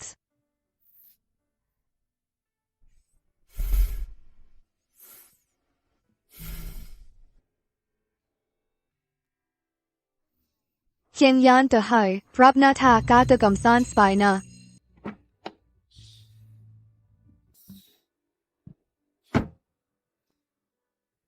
ហេមិនបាច់គ្រប់គ្រងមុខចំនួនគ្រួសារពិតជាស្រួលសម្រាប់ណាស់ថែមទាំងបណ្ដេញអ្នកបម្រើឥឡូវដាក់កាបូបខ្លួនឯង អូឥឡូវអ្នកបើកឡានម៉ៃបាមិនខ្លាចវាខូចទេ បងថ្លៃអ្នកពិតជាកំភ្លុកកំប្លែងណាស់ពេលណាអ្នកនាំបងថ្លៃមកផ្ទះញ៉ាំបាយបងខ្ញុំមិនដែលគិតថាបន្ទាប់ពីច្រើនឆ្នាំមកនេះអ្នកនៅតែបែបនេះអាកប្បកិរិយាមិនទាន់សម័យអូមិនគួរឲ្យឆ្ងល់ពេលនោះបើមិនមែនដោយសារម្ដាយអ្នកលុតជង្គង់អង្គរពុកឲ្យព្យាបាលជំងឺអ្នក អាចថាអ្នកមិនមានជីវិតរស់រហូតដល់ថ្ងៃនេះទេអ្នកនឹងក្លាយជាមនុស្សគ្មានតម្លៃមួយជីវិត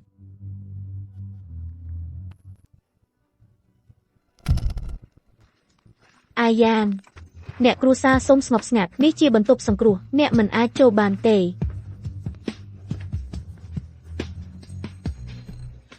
ចេនហ៊ូឆាប់ជួយអាយ៉ានជួយកូនប្រុសយើង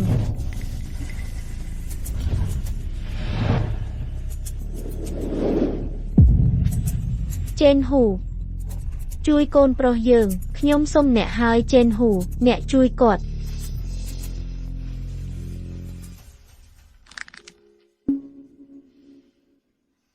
ពេលម្ដាយអ្នកសម្រាលណាតែសុខចម្លើងរហូតមានកន្លែងសម្រាប់ខួបបាល់ណារបៀបដែលប្តីខ្ញុំចម្លើងមិនមែនជារឿងរបស់អ្នកទេបើគាត់មិនចង់ទៅគាត់ក៏មិនទៅដែរបើអ្នកមិនយល់ភាសាមនុស្សនោះត្រឡប់ទៅឡានរបស់អ្នកបិទបង្គោលហើយបញ្ចេញឧស្ម័នតាមមាត់កុំចេញមើលហើយបំពល់ខ្សោយស្រស់របស់ខ្ញុំ អ្នក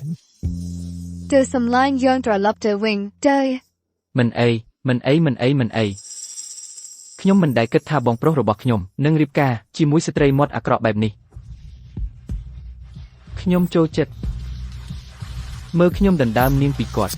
បរិសុទ្ធតែតែបើកឡានម៉ៃបាក់ចេញទៅនោះគាត់ពិតជាបងប្អូនប្រុសរបស់អ្នកមែនទេមិនអាចទេម៉ាក់អ្នកបង្កើតបានតែអ្នកម្នាក់ទេមែនទេអ្វីដែលគាត់ប្រាប់គាត់វាពិតទាំងកោ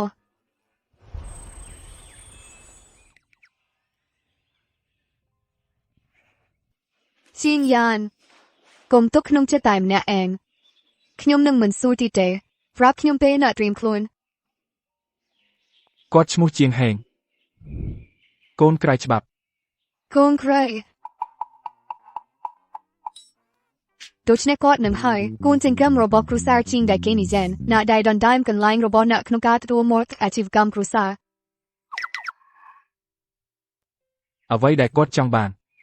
ប៉ាខ្ញុំឲ្យគាត់រួមទាំងប្រដាប់ក្មេងលេងរបស់ខ្ញុំពិន្ទុរង្វាន់មិត្តភក្តិនិងក្រុមហ៊ុន អញ្ចឹងអ្នកឲ្យគាត់យកទាំងកោមែនទេ ខ្ញុំបានព្យាយាមបន្តគ្មានប្រយោជន៍ទេ មិនគួរស្មល់ទេនឹកណៃមកគោលការណ៍របស់យើងគាត់បាននិយាយថាគ្មានអ្នកណាស្ដាប់គាត់ឆ្លុះគ្នាពីមុនគ្មានប្រយោជន៍ព្រោះគាត់មិនទាន់បានជួបខ្ញុំទេចាំមើលពេលគាត់ឃើញខ្ញុំលើកក្រោយខ្ញុំនឹងធ្វើឲ្យគាត់ឆ្ងល់ពីជីវិតគាត់ទាំងមូល បើខ្ញុំរៀបការជាមួយគាត់អ្នកនឹងសុខសប្បាយជាងក្នុងគ្រួសារជាង ជាងយ៉ាន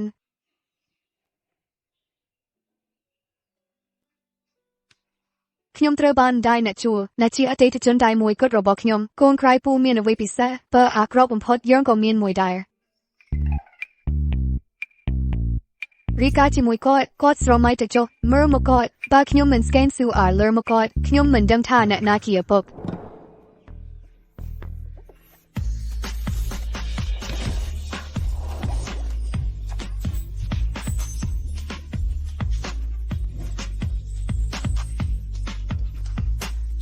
អូទេមានអ្វីមកអបខ្ញុំវាអត់ស្រួលជាងយ៉ាន កុំរ៉ា ហេលែងខ្ញុំសិន អ្នកអត់ថាយើងគួរតែមានមួយ ខ្ញុំបាត់តនត្រៀមខ្លួន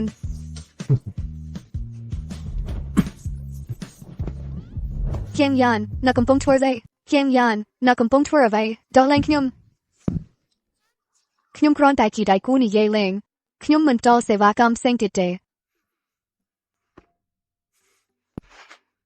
អ្នកចេះលេងអ្វីដែលអ្នកទើបតែនិយា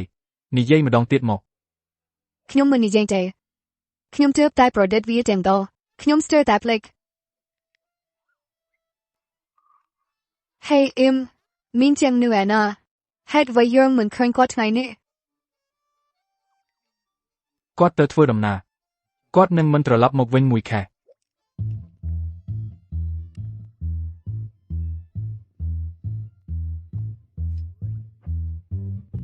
ថ្ងៃនេះយើងហូបនៅផ្ទះខ្ញុំនឹងអាំង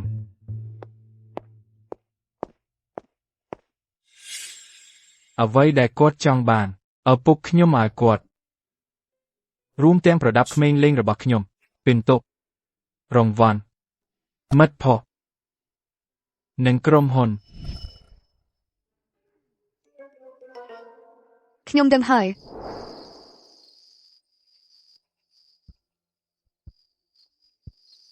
មកក្រោយសង្កាត់កន្លែងបោះតង់ភ្ញាសារមកខ្ញុំពេលណាត់ទៅដល់ នាងគ្រងធ្វើអ្វីនាងកំពុងលេងល្បិចអ្វីទៀត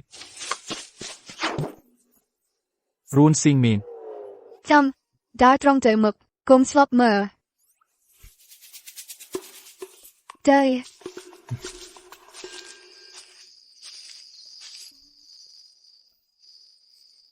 តាដា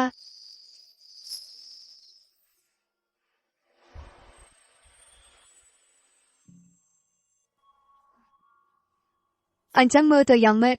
ភ្ញាក់ផលទេមិននឹកស្មានទេចូលចិត្តទេ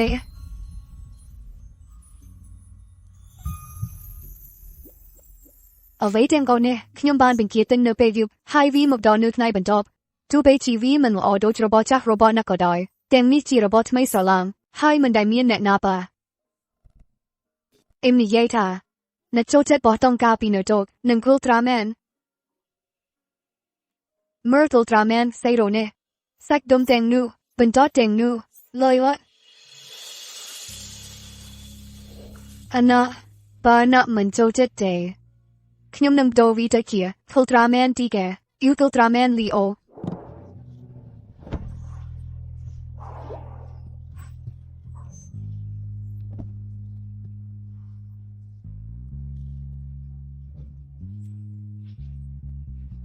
រូនស៊ីងមានអរគុណ អូខេពីនេះទៅបើអ្នកណាមយូរបស់ណាខ្ញុំនឹងយកមកវិញអោយណា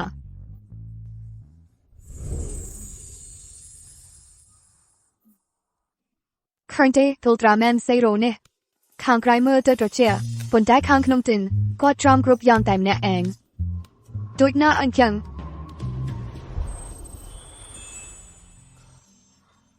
ខ្ញុំមិនបានដឹងអ្វីសោះអំពីរឿងទាំងនេះពីមុនខ្ញុំបានមើលចប់ជាង30ភាគកាលពីយប់មុនអញ្ចឹងអ្នកចូលចិត្តវាទេ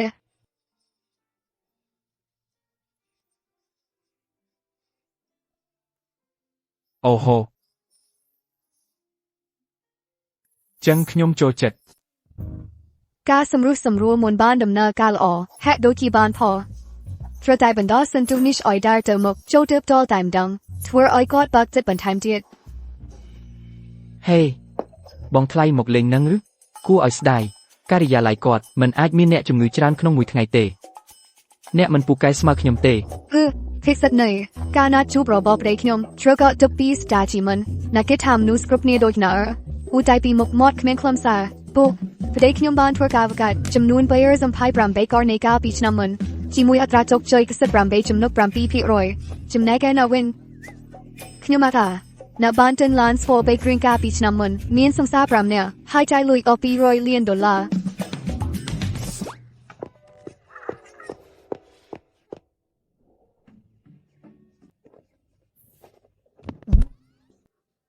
គ្រឿងទេសរបស់ខ្ញុំ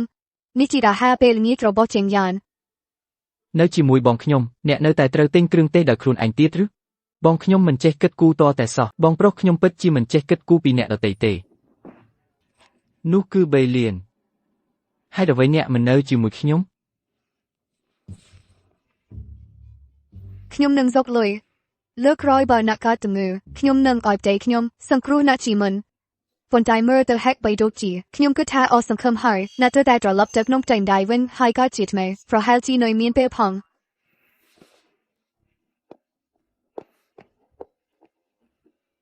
នាងពិតជាឆក់យកមូលពពៀនបាត់ខ្ញុំទៅអេសម្លាញ់ចៃដន្យណាស់ឃើញអ្វីដែលអ្នកចូលចិត្តទេខ្ញុំនឹងទិញឲ្យអ្នក តើអ្នកបើកហាងលក់វត្ថុបុរាណមែនទេអ្នកហើយអ្នករកគ្នាថាសម្លាញ់មែនទេចឹងទៅកុំបង្ខំខ្ញុំនៅពេលដែលខ្ញុំស្បាយចិត្តបំផុតតែកំភ្លៀងណា ខ្ញុំគ្រាន់តែចង់ដឹងទេជាមួយបរិសស្ងៀមស្ងាត់ដូចបងប្រុសខ្ញុំអ្នកឃើញគាត់ល្អត្រង់ណា ចង់ដឹងមែនទេត្រូវហើយតែចង់ដឹងទើបតែមើលកញ្ចក់វិញហើយអ្នកនឹងយល់ជាងយ៉ានគឺជាកំពូលហើយកំពូលអ្នកដឹងទេ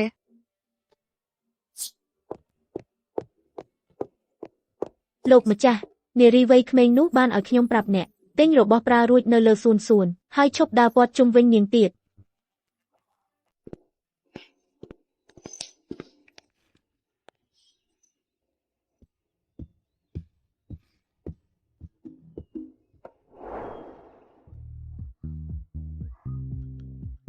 ហេតុអ្វីបានជាអ្នកសប្បាយចិត្តតម្លេះ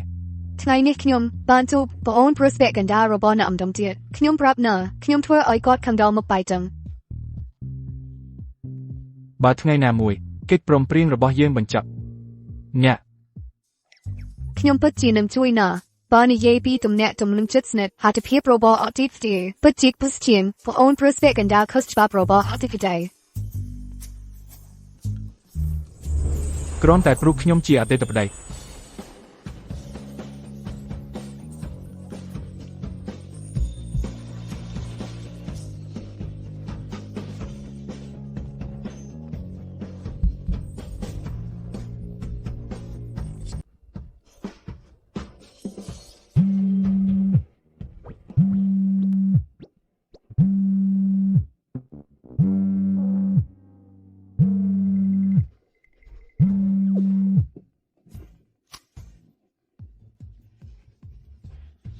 អូឯងលើកទូរស័ព្ទយឺតណាស់រឿងជាមួយមានកំពុងទៅលឿនណាស់ ម៉ាក់មានរឿងអី បើអត់មែនដោយសារបុរសចាស់ជាងចេនហ៊ូនោះដែលរៀបចំពិធីជប់លៀងខួបកំណើតខ្ញុំក៏មិនចង់រំខានអ្នកទាំងពីរដែរគាត់ទូចឲ្យអ្នកទៅបើអ្នកមិនទៅវានឹងធ្វើឲ្យខូចកេរ្តិ៍ឈ្មោះអ្នកម្ដងទៀត កុំបារម្ភអ៊ឹមទុកខ្ញុំទៅអ្នកណាហ៊ានធ្វើបាបជាងយ៉ាងខ្ញុំនឹងឲ្យពួកគេដឹងល្អរបបដែលត្រូវរៀបចំខ្ញុំត្រៀមអ្វីទាំងអស់រួចរាល់ហើយខ្ញុំនឹងជួយជាងយ៉ាងតែតែម្ដងមកវិញនៅអ្វីដែលគាត់អាចបាន ល្អហើយល្អណាស់ខ្ញុំដឹងថាខ្ញុំមិនខុសទេចំពោះមាន ខ្ញុំប្រាប់អ្នកឲ្យដឹងខ្ញុំបានត្រៀមអ្វីរួចរាល់សម្រាប់ដណ្ដើមជីកវីមកវិញ តាំងពីក្មេងមកខ្ញុំបានព្យាយាមដណ្ដើមរបស់ប៉ុន្មានដងហើយខ្ញុំធ្លាប់ជោគជ័យនៅពេលណាដែរនៅពេលនោះខ្ញុំគួរតែការពារនាងល្អជាង ហេតុអ្វីជាងយ៉ានមិននៅទីនេះប៉ាបងប្រុសរបស់ខ្ញុំគាត់ទើបតែបានប្រពន្ធថ្មីគូស្វាមីភរិយាថ្មីប៉ាដឹងទេវាអញ្ចឹងទេ ខ្ញុំមើលថាជាងយ៉ានរៀបការជាមួយរួនស៊ីងមាននោះនាងគ្រាន់តែជាស្ត្រីឆ្លើយមិនសមរម្យមីងរបស់នាងកំពុងលងក្នុងបំណុល គ្រូសាខាងប្រពន្ធបែបនេះគឺជារឿងអាម៉ាស់តាមគំនិតខ្ញុំជាងហេងនេះបើប្រៀបធៀបនឹងជាងយ៉ានគឺអាចទុកចិត្តបានជាងច្រើនល្អណាស់រៀបការដោយមិនប្រាប់ខ្ញុំមិនមកចូលរួមពិធីខួបកំណើតខ្ញុំជាងយ៉ាននេះកំពុងប៉ះបោ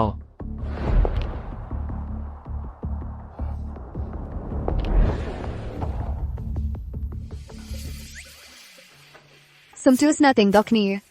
យើងមកជឿ នេះគឺជាងយ៉ានគាត់ធ្លាប់ដូចជាខ្មោច វត្តមានរបស់គាត់ធ្វើឲ្យគាត់មើលទៅដូចជាអ្នកស្នងរាជរបស់គ្រួសារជាងបងប្រុសរបស់គាត់ទៅទៀត សំទោសណាស់ទាំងដល់គ្នាយើងមកជឿ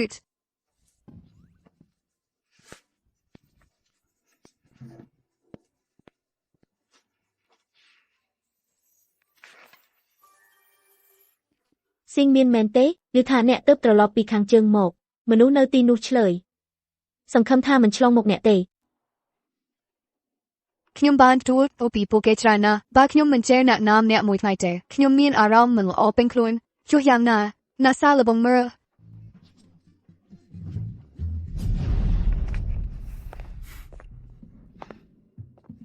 ឆ្លើយណាស់មីងគ្រាន់តែបារម្ភពីអ្នកទេស៊ីងមានកុំខ្វល់ពីនាងមកខ្ញុំសុំលើកកែវជូនអ្នក បងប្រុសអ្នកចង់ឲ្យខ្ញុំស្រវឹងមែនទេខ្ញុំផឹកបានប៉ុន្តែអ្នកត្រូវផឹកបេកាយគីកាសំទោស សុំទោសពីរឿងអី តាមឋានខ្ញុំជាបងថ្លៃរបស់អ្នកកំពុងមិនគោរពអ្នកគួរតែសំទោសខ្ញុំមែនទេ រួនស៊ីងមានកុំមិនដឹងគុណកុំឲ្យហួស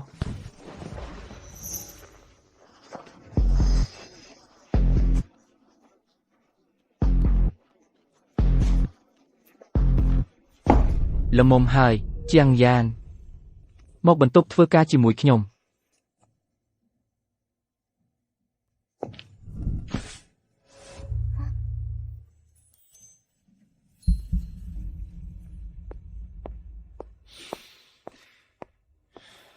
បងថ្លៃបងប្រុសខ្ញុំពិតជាស្ងៀមស្ងាត់ណាស់គាត់អាចធ្វើឲ្យអ្នកពេញចិត្តបានទេ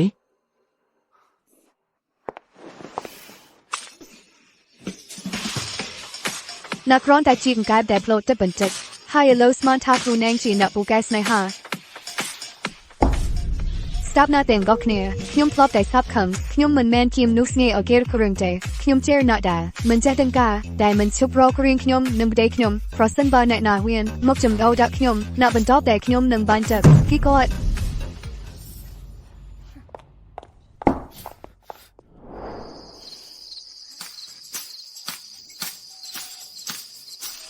អីទើបតែត្រូវគេបាញ់ទឹកហើយនៅតែមិនលំទៀតចង់ឲ្យខ្ញុំដងទឹកបង្គន់ពីកន្ទងទៀត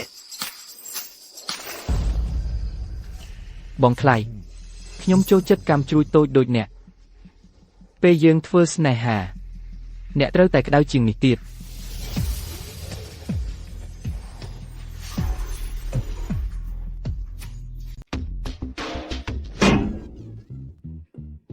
ខ្ញុំដឹងហើយ អ្នកនិយាយយត់ប្រយោជន៍មែនទេហេតុអីក្លិនអាក្រក់ម្លេះវាស្ទើរតែធ្វើឲ្យខ្ញុំស៊ឺប្តីខ្ញុំទូបីជាគាត់ជាមនុស្សស្ងៀមស្ងាត់ក៏ដោយនៅតែប្រសើរជាងណាស់ទៅទៀតយ៉ាងហោចណាស់គាត់មិនឡើងកំដៅនៅទីសាធារណៈទេខ្ញុំប្រាប់ណាបើអ្នកនៅកាត់ធ្វើជាមនុស្សអាក្រក់ខ្ញុំនឹងធ្វើឲ្យអ្នកយំរហូតដល់គ្មានទឹកភ្នែកទៀតអណាអ្នកបានឃើញអ្វីទាំងអស់នោះកុំយល់ច្រឡំគ្មានអ្វីរវាងគាត់និងខ្ញុំទេវាមពីគាត់មិនខំទុកអង្គុបាលក្រៃមករបស់គាត់គ្រប់គ្រងខ្ញុំបានស្ទេកឲ្យគាត់រួចហើយ ដឹងហើយខ្ញុំនឹងជឿទុកចិត្តអ្នកជានិច្ច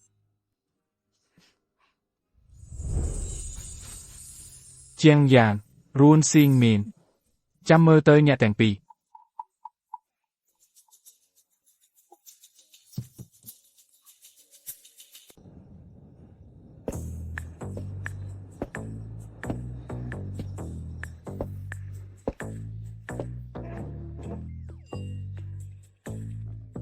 ថ្ងៃនេះអ្នកទាំងអស់គ្នាមកជួបជុំគ្នាទាំងអស់ឥឡូវនេះខ្ញុំសូមប្រកាសជាផ្លូវការចាប់ពីថ្ងៃស្អែកជាងហេងនឹងត្រូវបានដំឡើងពីតំណែងអនុប្រធានទៅជាប្រធានក្រុមហ៊ុនគាត់នឹងចូលកាន់កាប់ប្រតិបត្តិការអាជីវកម្មស្នូលរីឯជាងយ៉ាន់វិញដោយសារគាត់មានគ្រួសារហើយគាត់គួរតែសាងអាជីពផ្ទាល់ខ្លួនរីឯរឿងនេះភាគហ៊ុនរបស់ក្រុមហ៊ុនយើងដកហូតវាទុកជាមុនសិនរឿងនេះនឹងធ្វើឲ្យជាងយ៉ានចេញពីការប្រកួតម្ដងទាំងស្រុងខ្ញុំមិនដែលគិតថានឹងកើតបែបនេះទេ ប៉ុន្តែអាចយល់បានប៉ុន្មានឆ្នាំមកនេះជាងយ៉ានមិនសូវបានរួមចំណែកអ្វីទេដល់ក្រុមហ៊ុន ប្រារបអូនទៅតែហើយអូនមកគ្រាន់តែមកនិយាយរឿងនេះមែនទេអូនមិនស៊ូដើម្បីវាយទេ ខ្ញុំសាំនឹងវាហើយការតស៊ូមិនមានប្រយោជន៍ទេតាំងពីខ្ញុំនៅក្មេងខ្ញុំបានព្យាយាមរាប់មិនអស់ដង បើពុកខ្ញុំឲ្យតម្លៃខ្ញុំខ្លាំងបែបនេះនោះខ្ញុំនឹង ចាំបន្តិចខ្ញុំជំទាស់ ជាងយ៉ាន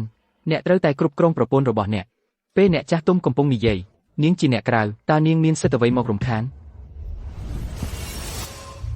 ណាថាខ្ញុំជាអ្នកក្រៅអញ្ចឹង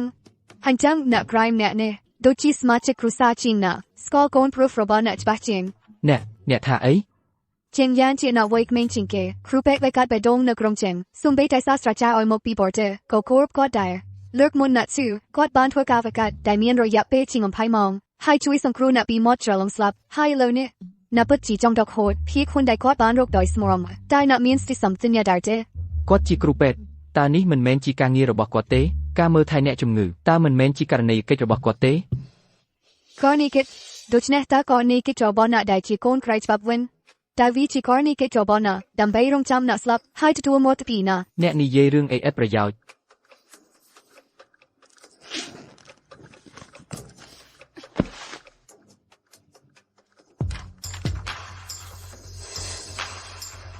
ខ្ញុំនឹងឲ្យអ្នកបីសែនចាក់ចូលក្នុងដំណក់ទឹកអេវរបស់ឪពុកខ្ញុំលីថ្នាំនេះចូល កូនអ្នកម្ចាស់លក្ខណៈនៃឆ្នាំនេះប៉ះពាល់ទៅជាមួយឆ្នាំរបស់លោកជាង ហេតុអ្វីបានជាអ្នកខ្វល់ខ្វាយខ្លាំងម្ល៉េះគ្រាន់តែលីចូលទៅអាហេងអញ្ចឹងប៉ាកុំជឿនាងនេះជាការប្រឌិតខ្ញុំមិននឹកស្មានថាឯងពូកែកែរូបណាស់ឯងថែមជាធ្វើរូបបែបនោះបានទៀត មិនអីទេបើឯងថាកែរូបក៏កែរូបដែរឯងហែកចូលក៏មិនអីដែរវាគ្រាន់តែជាច្បាប់ចម្លងប៉ុណ្ណោះពេលខ្ញុំត្រឡប់ទៅខ្ញុំនឹងប្រកល់ច្បាប់តាមទៅអាជ្ញាធរហើយយ៉ានទេ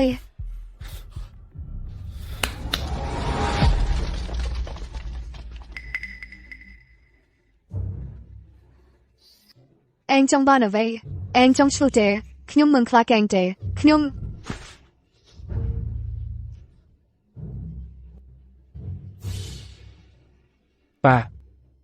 ប៉ាមានលក្ខខណ្ឌអ្វី ជាងយ៉ាននេះជាអ្វីដែលឯងបានគ្រោងទុក ខ្ញុំដឹងហើយអ្នកមិនដែលជឿរឿងដែលខ្ញុំមិនបានធ្វើអីដែលជាងហេងធ្វើតែងតែត្រូវបន្ទោសដាក់ខ្ញុំវាคล้ายជាស្តាងនៃការធ្វើបាបរបស់អ្នកមកលើខ្ញុំ អញ្ចឹងខ្ញុំពិតជាភ្ញាក់ផ្អើលឥឡូវខ្ញុំបានឃើញអ្វីទាំងដល់ហើយកូនក្រៃរបស់ឯងស៊ីយាមសម្រាប់ឯងហើយឯងបែរជាបន្ទុះស្កតទៅវិញកូនបង្កើតរបស់ឯងពុកកូនបែបណាដែលរੂនៅដូចណាទាំងពីរអ្នកណាជំពាក់ឯងជាងយ៉ានជំពាក់ឯងមែន រួនស៊ីងមានកុំជ្រុលពេកនេះជារឿងគ្រួសារជាង រឿងរបស់ជាងយ៉ានគឺរឿងរបស់ខ្ញុំសូមប្រាប់ឯងបើឯងនៅតែទូដកហូតភៀកខ្លួនរបស់គាត់ពេលខ្ញុំដើរចេញពីទ្វារនេះខ្ញុំនឹងលាតត្រដាងអ្វីទាំងដល់ខ្ញុំប្រហែលជានិយាយខ្លាំងប៉ុន្តែពេលនោះខ្ញុំនឹងធ្វើឲ្យមនុស្សគ្រប់គ្នាឃើញថាណាជាមនុស្សស្តាប់បែបណានិងណាពិតជាមនុស្សបែបណា អូខេគ្រាន់តែភ្លេចអីដែលខ្ញុំនិយាយខ្ញុំមិនដែលនិយាយវាទេតែជាងយ៉ានចេះគ្រប់គ្រងប្រពន្ធឯងផងបើនាងធ្វើខុសទៀតអ្នកទាំងពីរអ្នកចេញពីគ្រួសារជាងពិតជាមិនសមរម្យទៅ ជាងយ៉ានកុំពិបាកចិត្តតែឯងមិនស្រឡាញ់ឯងទេមិនអីទេខ្ញុំឯងធ្វើទេ រួនស៊ីងមានខ្ញុំរងចាំមិនបានទៀតហើយ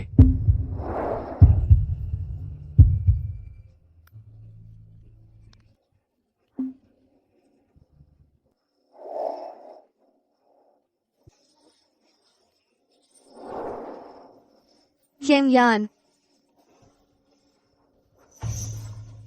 នៅហើយឈ្មោះខ្ញុំទៀត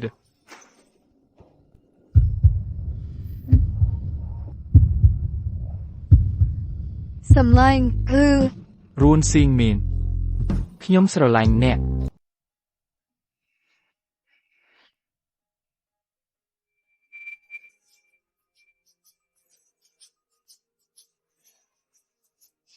គួយប្រែ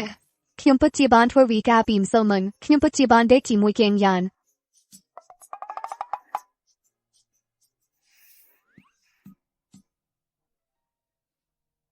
រួនស៊ីងមានគ្រប់គ្រងខ្លួនឯងមកទីនេះគ្រាន់តែរកលុយប៉ុណ្ណោះគ្រូសាជាងរញ៉ែរញ៉ៃណាឯងបានជួយលើកនេះតែលើកក្រោយឯងអាចជួយទៀតបានទេតែឯងអាចទទួលយកជីវិតទាំងមូលរបស់គាត់បានទេមុនពេលឡើងចូលជ្រៅពេកគ្រាន់តែរត់ចេញទៅ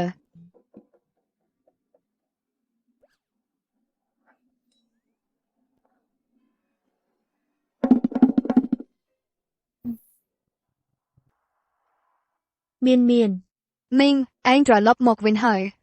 ឯងបានចេញទៅដល់លេងជាង1 ខែហើយតពេលត្រឡប់មកវិញហើយខ្ញុំមើលថាឯងបានជារបរោះចំណាស់នោះយ៉ាងខ្លាំងនៅក្នុងពិធីជប់លៀងគ្រួសារធ្វើបានល្អថ្មីនេះឯងនិងអាយ៉ានមានទំនាក់ទំនងគ្នាយ៉ាងម៉េចដែរ មីងខ្ញុំចង់ប្រាប់មីងរឿងមួយខ្ញុំចង់បញ្ចប់កិច្ចសន្យាមុនការកំណត់ ហេតុអ្វី អ្នកបានជួលខ្ញុំហើយជួយសង្គ្រោះគាត់ពេលនេះគាត់ប្រសើរជាងមុនច្រើនគាត់និយាយកាន់តែច្រើនដូច្នេះខ្ញុំចង់បញ្ចប់វាមុនការកំណត់ខ្ញុំគ្រងនឹងបញ្ចប់នៅខែក្រោយ រកបានគ្រប់គ្រាន់6សែនហើយខ្ញុំនឹងចាស់ចេញហេតុអ្វី គ្រាន់តែគិតថាខ្ញុំជាមនុស្សកំសាក កូនកុំប្រញាប់ឆ្លើយអាយ៉ានគាត់មិនពូកែបង្ហាញអារម្មណ៍របស់គាត់ខ្ញុំមើលទៅឃើញអាយ៉ានពិតជាចូលចិត្តអ្នកណាស់អាយ៉ានគាត់ពិតជាចូលចិត្តអ្នកណាស់សូមគិតម្ដងទៀតបានទេប្រាកដណាស់ប្រសិនបើអ្នកពិតជាសម្រេចចិត្តចាកចេញអ្នកមីងនឹងមិនបង្ខំអ្នកឲ្យនៅទេអ្នកនិយាយជាមួយអាយ៉ានម្ដងទៀតបានទេ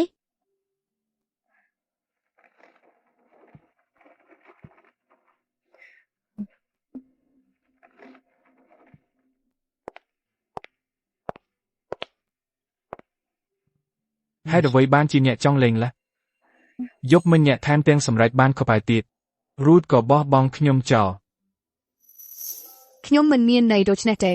ប៉ុន្តែយ៉ាងណាក៏ដោយកិច្ចសន្យារៀបការរបស់យើងនៅសល់តែមួយខែទៀតប៉ុណ្ណោះពេលចាប់ហើយខ្ញុំនឹងចាក់ចេញ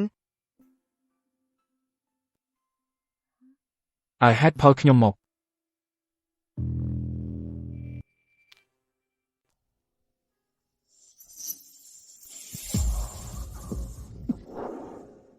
ជាងយ៉ានតែអ្នកចាត់ទុកខ្ញុំជាអ្វី ខ្ញុំសុំទោស អ្នកវិញហើយអ្នកធ្វើឲ្យមនុស្សនេះខកចិត្តហើយអ្នកធ្វើឲ្យមនុស្សនោះខកចិត្តតែអ្នកធ្លាប់គិតថាមនុស្សដែលអ្នកធ្វើឲ្យខកចិត្តជាងគេគឺខ្លួនអ្នកដល់ទេជាងយ៉ានពេលគេសម្លឹកអ្នកនៅស្ងៀមពុកអ្នកបំភ្លេងប្អូនប្រុសអ្នកហើយអ្នកមិនទៅទេដូច្នេះអ្នកចាត់ទុកខ្ញុំជាទីពឹងផ្លូវចិត្តរបស់អ្នកមែនទេខ្ញុំគ្រាន់តែជានិស្សិតម្នាក់ប៉ុណ្ណោះខ្ញុំមិនអាចទ្រាំទម្ងន់នៃជីវិតទាំងមូលរបស់អ្នកបានទេអ្នកច្បាស់ជាមានទេពកោសល្យច្រើនណាស់បើនៅទីបញ្ចប់ការជួយសង្គ្រោះអ្នករបស់ខ្ញុំធ្វើឲ្យអ្នកខ្លាយជាមនុស្សតែពឹងតែលើអ្នកតែគ្មានប្រយោជន៍ដូច្នេះនឹងយ៉ាងណា ខ្ញុំមិនធ្វើទេ ប៉ុន្តែខ្ញុំភ័យខ្លាចខ្ញុំគ្រាន់តែចង់រកលុយឲ្យបានគ្រប់គ្រាន់ហើយចាក់ចេញខ្ញុំមិនចង់ជាប់ពាក់ព័ន្ធនឹងចំនួនរវាងគ្រួសារអ្នកមានរបស់អ្នកហើយខ្ញុំក៏មិនចង់ដែរហើយខ្ញុំមិនចង់ដើរទូក្នុងរឿងសង្គ្រោះមួយចំហៀងទៀតទេ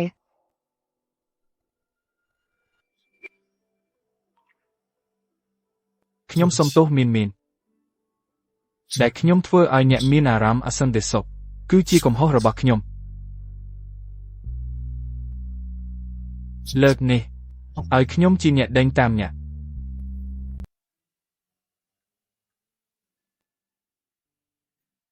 នកកំពុងធ្វើអ្វីអ្នកញ៉ាំបាយហើយឬណាយប់នេះចង់អាំងសាច់អាំងទេក្រោយពេលបាយល្ងាចចង់ទៅមើលផ្កាយទេខ្ញុំនិយាយខុសអីមែនទេហេតុអ្វីនាងមិនឆ្លើយសោះ យ៉ានដល់ម៉ោងចេញពីការងារហើយហេតុអ្វីអ្នកនៅតែអង្គុយទីនេះកំពុងមើលអ្វីនេះជាអ្វី គ្មានអ្វីទេ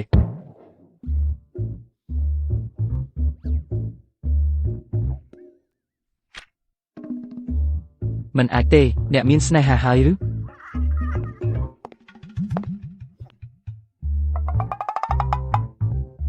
ខ្ញុំសុំយោបល់អ្នកបន្តិចធ្វើម៉េចទើបដណ្ដឹងអ្នកណាម្នាក់ មិនអាចទេថ្ងៃរះពីទេសខាងលិចអ្នកពិតជាដេញតាមស្រីម្នាក់មែនទេហើយពួកអ្នកហាត់បេះដូងឬក៏ពួកយើងមានរឿងអ្វីមួយខ្ញុំជាមិត្តនឹងគាត់រាប់ឆ្នាំមកហើយគាត់ពិតជាធ្លាក់ចិត្តនឹងមនុស្សដែលធ្វើពីកាបូន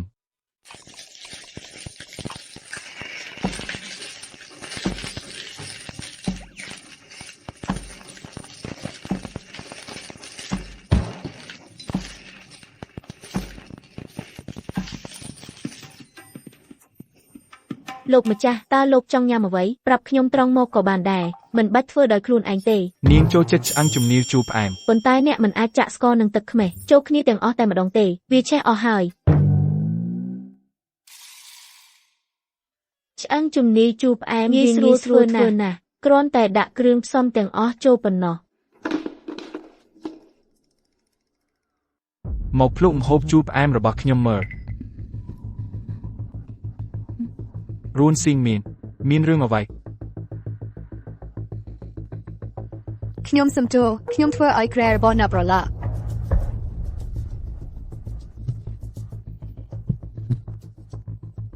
តើអ្នកកំពុងធ្វើអ្វី ទៅមន្ទីរពេទ្យ វិជ្ជបណ្ឌិតជាងរឿងនេះ ហើយជើមូបៃមកទីនេះប្រពន្ធខ្ញុំត្រូវការព្យាបាលបន្ទាន់សម្លាញ់ប្រញាប់ វិជ្ជបណ្ឌិតចៅ តើស្ថានភាពយ៉ាងម៉េច មានហូរឈាមក្នុងពុះខាងក្រោមប្រហែល200មីលីលីត្រក្រហមភ្លឺនាងមានឈាមប្រភេទ F បើចាំបាច់ខ្ញុំអាចបរិច្ចាគឈាមបានដោយមធ្យោបាយណាក៏ដោយកុំឲ្យមានអ្វីកើតឡើងចំពោះនាង ខ្ញុំនឹងរៀបចំភ្លាម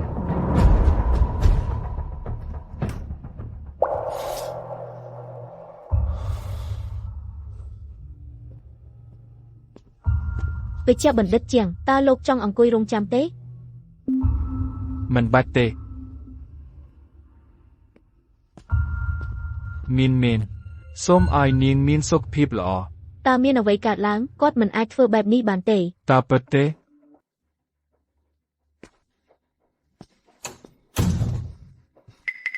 នាងយ៉ាងម៉េចដែរសង្គ្រោះនាងប្រើថ្នាំល្អបំផុតហើយពេទ្យល្អបំផុតមិនថាថ្លៃប៉ុន្មានទេ ជាងយ៉ានអ្នកត្រូវត្រៀមចិត្ត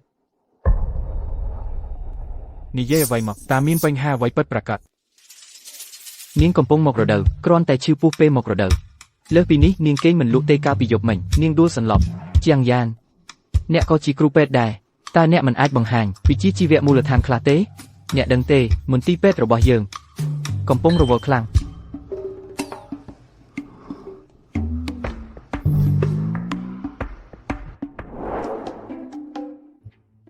មិត្តសម្លាញ់របស់ខ្ញុំបានរៀបការខ្ញុំមិនដឹងរហូតដល់គាត់បញ្ជូនអ្នកទៅបន្ទប់សង្គ្រោះបន្ទាន់អ្នកទាំងពីរលាក់លៀមណាស់ យើងគ្រាន់តែរៀបការតាមកិច្ចសន្យាប៉ុណ្ណោះយើងនឹងលែងឡាគ្នាក្នុងមួយខែទៀតតែមានអ្វីត្រូវនិយាយ សំបីតែរៀបការតាមកិច្ចសន្យាក៏បញ្ចប់ដោយការលែងលះដែរឬខ្ញុំស្គាល់គាត់រាប់ឆ្នាំហើយគាត់តែងតែស្ងប់ស្ងៀមនិងអត់ធ្មត់ប៉ុន្តែយប់មិញគាត់បង្ហាញជាលើកដំបូងទឹកមុខបារម្ភបែបនេះ លោកវិកបណ្ឌិតសើតែអ្នកមានមិត្តស្រីទេ ហឺទេខ្ញុំគ្មានទេ តើអ្នកគិតយ៉ាងណាចំពោះខ្ញុំបន្ទាប់ពីខ្ញុំលែងឡាគាត់ប្រហែលជាខ្ញុំនឹងគិតគូរណាវិកបណ្ឌិតសើតែអ្នកមានមិត្តស្រីទេតើអ្នកគិតយ៉ាងណាចំពោះខ្ញុំបន្ទាប់ពីខ្ញុំលែងឡាគ្នារួចខ្ញុំនឹងគិតអំពីវាអាណា អ្នកមិនអីទេអ្នករៀបការជាមួយជាងយ៉ានហើយឥឡូវចង់លែងលះហើយបន្ទាប់មកអ្នកចង់រៀបការលើកទី2ជាមួយខ្ញុំនឹងមិនផ្នែកមួយនៃលបែងតូចរបស់អ្នក ដូច្នេះអី និយាយម្ដងទៀតមើល ខ្ញុំគិតថាវិកបណ្ឌិតសើ អូខ្ញុំនៅទីនេះទេ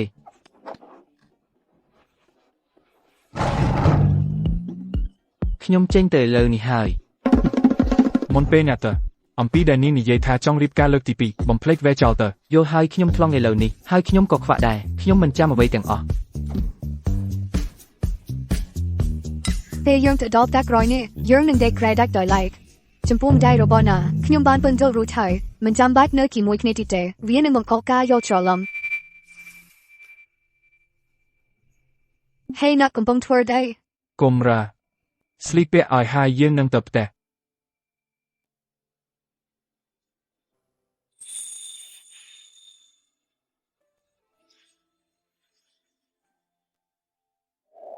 រួនស៊ីងមីនយើងចាប់ផ្ដើមពីដំបូងវិញទៅលើកនេះខ្ញុំនឹងតាមស្នេហាអ្នក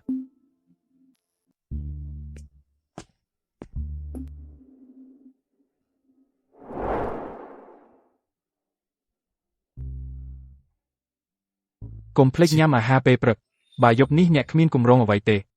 ខ្ញុំនឹងនាំអ្នកទៅមើលផ្កាយ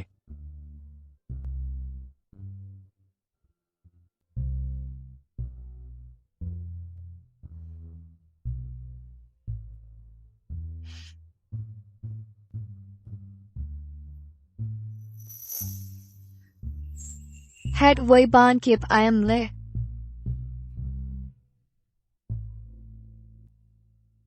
បើមានអ្វីក៏និយាយមកអ្នកគ្មានអ្នកជំងឺទេ ទើបតែបានមើលអ្នកជំងឺរួចគិតថានឹងមកលេងសិនបុរសម្នាក់ដែលកំពុងលងស្នេហ៍ អ្នកជាគ្រូពេទ្យសម្ភពមកធ្វើរោននៅផ្នែកវះកាត់បេះដូងឬតើយើងស្និទ្ធស្នាលគ្នាម្លេះ បងខ្ញុំស្បត់ខ្ញុំគ្មានចំណាប់អារម្មណ៍លើបងថ្លៃទេចង់ឲ្យខ្ញុំផ្ដល់យោបល់បន្តិចទេបង្រៀនអ្នកពីរបៀបតាមគេ តើអ្នកតាមគេយ៉ាងម៉េច ខ្ញុំនឹងសម្លាប់អ្នកទាំងអស់វាជាកំហុសរបស់អ្នកទាំងអស់អ្នកសម្លាប់ប្រពន្ធខ្ញុំជាងយ៉ាន ណាថានឹងនាំខ្ញុំទៅមើលផ្កាយមែនទេហេតុអ្វីបានគៀខ្ញុំមិនមានដំណឹងពីអ្នកយូរំលេះ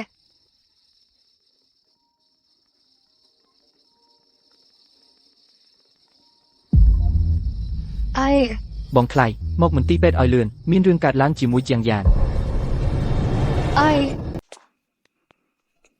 ជាងយ៉ាននៅឯណាគាត់នៅឯណា គាត់ តើគាត់អាចជាមិនអាចទៅរួចទេគ្មានផ្លូវទេធ្វើម៉េចតែមានរឿងកើតឡើងដល់គាត់ គាត់មិនអីទេបងស្រីបងខ្លាំងណាស់បងស្ទើរតែធ្វើឲ្យខ្ញុំដាច់ខ្យល់ អញ្ចឹងគាត់នៅឯណា មាន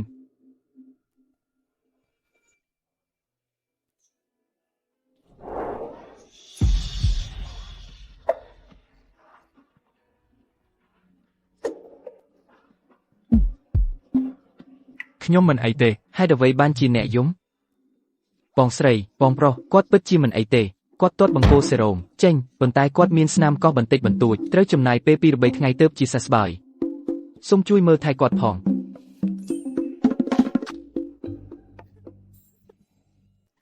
អ្នកធ្វើឲ្យខ្ញុំភ័យស្លាប់អរគុណព្រះដៃអ្នកមិនអី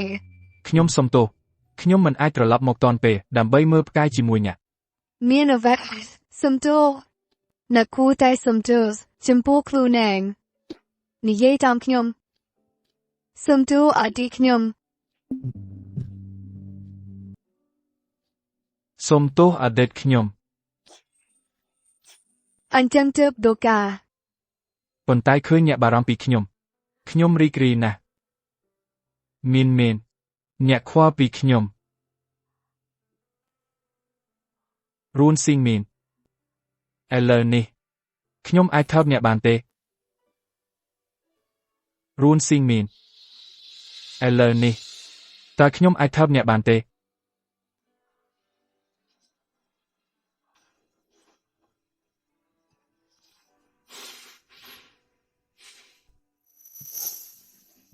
នេះជាអ្វី Alipay បានទទួល20លានយួន ជាងយ៉ានតើអ្នកកំពុងធ្វើអ្វី Alipay បានទទួល25លានយួន ជាងយ៉ានតើអ្នកស្គូទ័រហេតុអ្វីបានជាអ្នកផ្ទេរលុយមកឲ្យខ្ញុំ Alipay បានទទួល1សេន តើអ្នកមកទីនេះមិនមែនដើម្បីរកលុយទេខ្ញុំបានយកលុយដែលនៅសល់ក្នុងកាតរបស់ខ្ញុំហើយផ្ទេរវាទាំងអស់ទៅឲ្យអ្នកស្អែកខ្ញុំនឹងទៅយកអចន្ទ្រព្យផ្សេងទៀតក្នុងឈ្មោះខ្ញុំអចន្ទ្រព្យផ្សេងទៀតហើយផ្ទេរវាទៅឲ្យអ្នកធ្លាប់និយាយថាខ្លាចប្រែខ្ញុំទៅជាមនុស្សសិតបានការ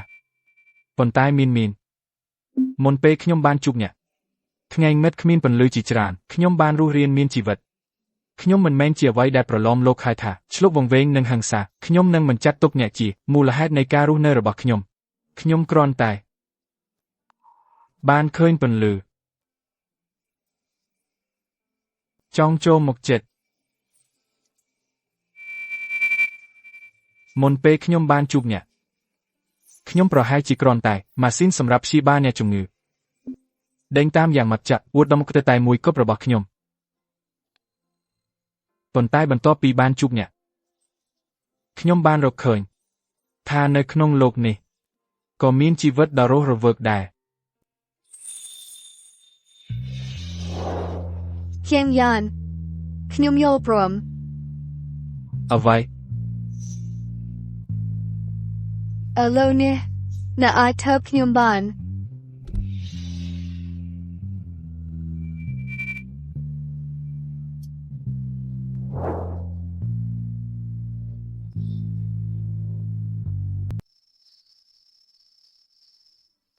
អ្នកមានផ្តាដូទងហេនៅធ្លាប់និយាយអ្នកនឹងនាំខ្ញុំទៅមើលផ្កាយនេះជាកន្លែងនោះមែនទេ ឆ្នាំដែលខ្ញុំរៀនចប់ខ្ញុំចំណាយលុយសន្សំទាំងអស់លើវាស្អែកខ្ញុំនឹងផ្ទេរវាឲ្យអ្នកកន្លែងនេះជាកន្លែងដែលខ្ញុំមកដកដង្ហើម ដៅដង្ហើម ការខ្ញុំនៅតូចខ្ញុំចូលចិត្តនិយាយប៉ុន្តែក្រោយមកខ្ញុំដឹងគ្មានអ្នកណាស្ដាប់ហើយក៏គ្មានអ្នកណាជឿដែរអ្នកដែលជឿខ្ញុំមិនអាចធ្វើអ្វីបានហើយខ្ញុំនឹងទាញគេឲ្យធ្លាក់ចុះអញ្ចឹងខ្ញុំក៏ឈប់និយាយ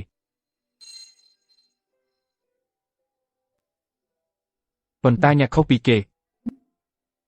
ទោះបីជាអ្នកជឿនិយាយរឿងងាត់ណៃអ្នកតែងតែមានថាមពលបែបនេះក្លាហានណាស់រស់រវើកណាស់ ខ្ញុំសំទោសជាងយ៉ានខ្ញុំមិនបានចង់និយាយពីអ្នកបែបនោះប៉ុន្តែខ្ញុំតែងតែភ័យខ្លាចខ្លាំងណាស់តែងពីឪពុករបស់ខ្ញុំចាក់ចេញទៅ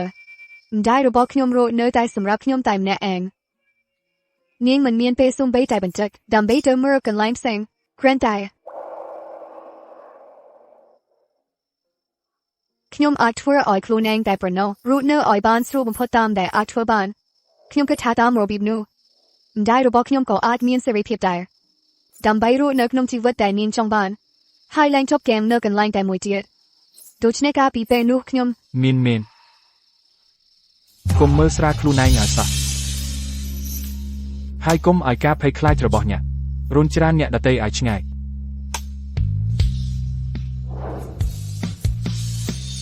អត្ថន័យនៃអត្ថភាពរបស់អ្នកគឺធ្វើឲ្យមនុស្សមានអារម្មណ៍ថានៅក្នុងលោកនេះនៅតែមានភាពស្រស់ស្អាតម្ដាយរបស់អ្នកនឹងមិនដែលស្ដាយក្រោយទេចំពោះការលះបង់ដែលនាងធ្វើសម្រាប់អ្នកហើយខ្ញុំក៏មិនដែលស្ដាយក្រោយដែលបានជួបអ្នកដែរឬត្រូវបានអ្នកជួយសង្គ្រោះ ขอบคุณนะเกียงยันให้ออกกันแต่บ้านลุงลมขยมแต่แต่งแต่ชั่วไปขยม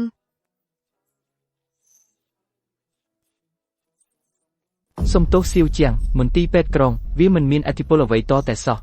លោកវិជ្ជបណ្ឌិតជាងគ្មានអ្វីកើតឡើងទេរឿងតូចតាចនេះក៏ធ្វើមិនបាន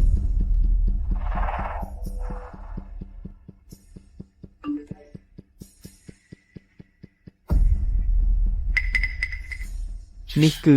ឯកសាររបស់រួនស៊ីងមានជាងយ៉ានលើកមុនអ្នកដាក់ខ្ញុំចាំមើលខ្ញុំនឹងសងអ្នកវិញ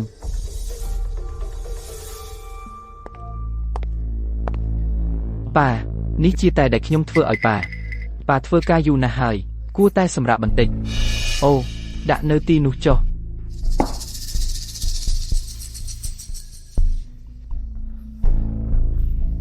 ប៉ាថ្មីនេះមានរឿងមួយខ្ញុំមិនដឹងថាត្រូវប្រាប់ប៉ាអត់ទីក្រុងជាងឈឹងទាំងមូលកំពុងតែពាក្យចាំអារាមមានរឿងអ្វីគឺស្ត្រីដែលបងប្រុសខ្ញុំរៀបការជាមួយនាងគ្រូសានាងមិនសូវធូរធារទេម្ដាយនាងស្លាប់ឆាប់ពេកឪពុកនាងបាត់ខ្លួនយូរហើយមីងរបស់នាងជាអ្នកលេងល្បែងឥឡូវគ្រូសាជាងទាំងមូលកំពុងសើចដាក់ពួកយើងប៉ាស្ត្រីម្នាក់នេះរៀបការចូលមកក្នុងគ្រួសារជាងរបស់យើងនាងចង់បានអ្វីអ្នកដឹងក្នុងចិត្តបងប្រុសអ្នកដឹងពិតណាស់គាត់ថែមទាំងការពីនាងទៀតគាត់មិនស្ដាប់សំបីតែមួយម៉ាត់ខ្ញុំបានទៅមន្ទីរពេទ្យដើម្បីជួបគាត់ប៉ុន្តែគាត់មិនព្រមជួបខ្ញុំខ្ញុំយល់ហើយអ្នកអាចទៅបានហើយ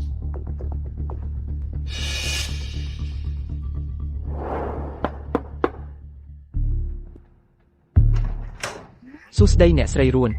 ខ្ញុំជាអ្នកបម្រើគ្រួសារជាងលោកជាងបានចាត់ឲ្យខ្ញុំយកអ្វីមួយមកឲ្យអ្នក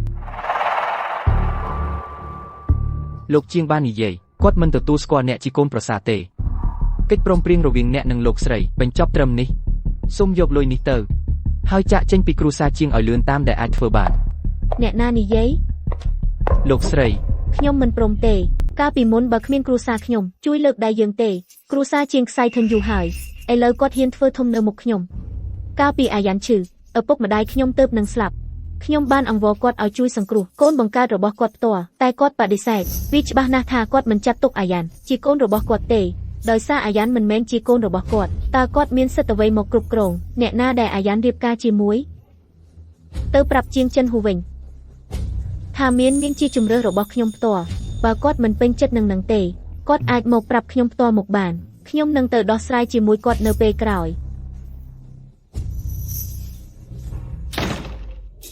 ម៉ាក់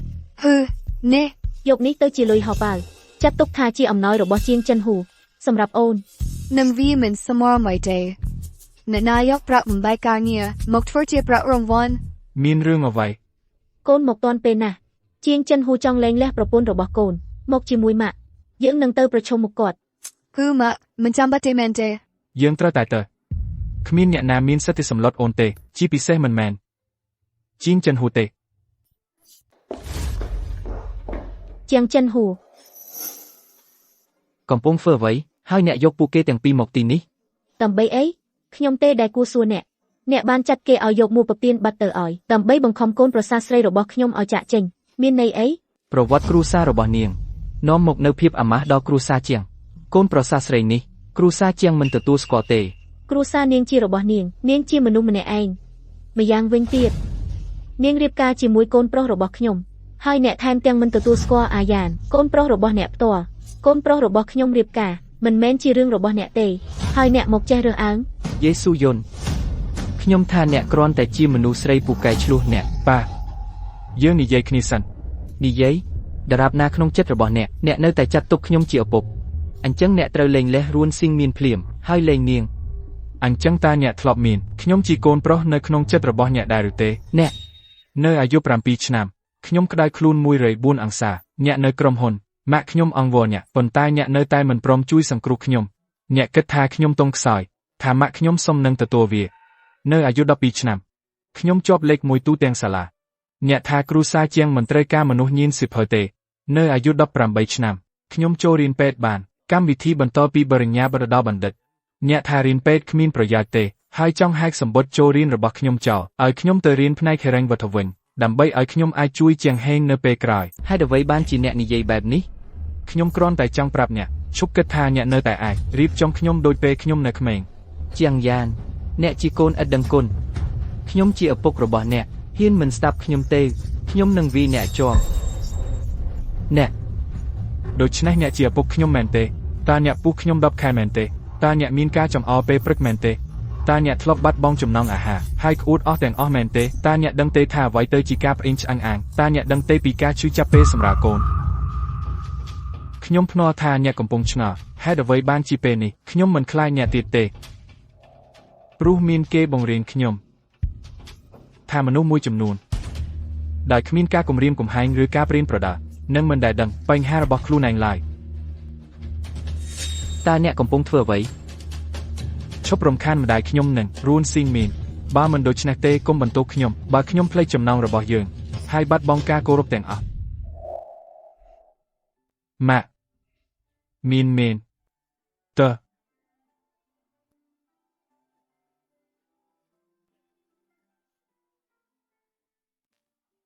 មានអរគុណម៉ាក់អរគុណច្រើនណាស់ ម៉ាក់ខ្ញុំពិតជាមិនបានធ្វើអ្វីទេ ក្មេងនេះ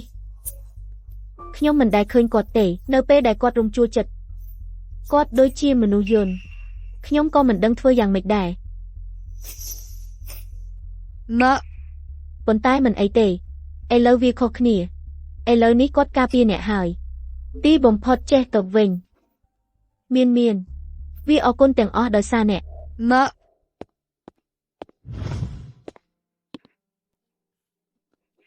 មានបញ្ហាអីម៉ាក់ថ្ងៃនេះខ្ញុំប្រញាប់ពេកខ្ញុំមិនបានគិតពីម៉ាក់និងប៉ាទេ ទេយ៉ានទូចរបស់យើងថ្ងៃនេះធ្វើបានអូចារណាស់អញ្ចឹងទេម៉ាក់ ហើយអ្នកទាំងពីរឈប់ផ្អែមល្ហែមនៅមុខខ្ញុំទៅខ្ញុំមានការងារខ្លះត្រូវធ្វើខ្ញុំនឹងទៅឥឡូវនេះ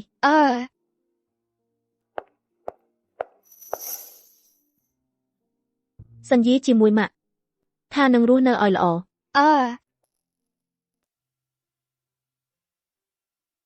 ជាងយ៉ានមិនដែរណាថាតាំងពីខ្ញុំមកអ្នកចាប់តែមិនដកមនុស្សសិនតែរស់នៅពិតមែនទេ ម្ដាយខ្ញុំចូលចិត្តនិយាយបំផ្លើសបែបនោះប៉ុន្តែវាពិតជាដោយសារអ្នកមែន អញ្ចឹងតើអ្នកនឹងផ្ដល់រង្វាន់ដល់ខ្ញុំយ៉ាងម៉េច អ្នកចង់បានអ្វី ខ្ញុំចង់ឲ្យអ្នកនៅថ្ងៃស្អែកលេងជាមួយខ្ញុំមួយថ្ងៃកុំធ្វើអ្វីផ្សេងគ្រាន់តែលេងជាមួយខ្ញុំ អូខេ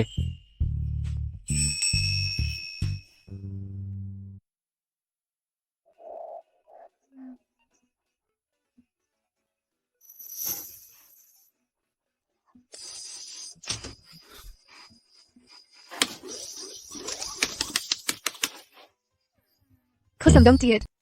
ខ្ញុំនឹងធ្វើវា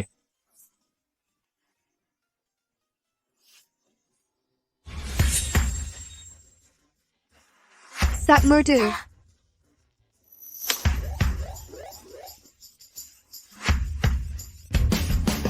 វ៉ាឌីយ៉ងមិនបានពូកែមលេអ្នកចាប់បានមួយលើ ដៃមិនញ៉ាទេ អញ្ចឹងជួយខ្ញុំយកមួយនោះពីខាងក្នុងមកផងខ្ញុំចង់បានមួយពណ៌បាយចឹង អូខេ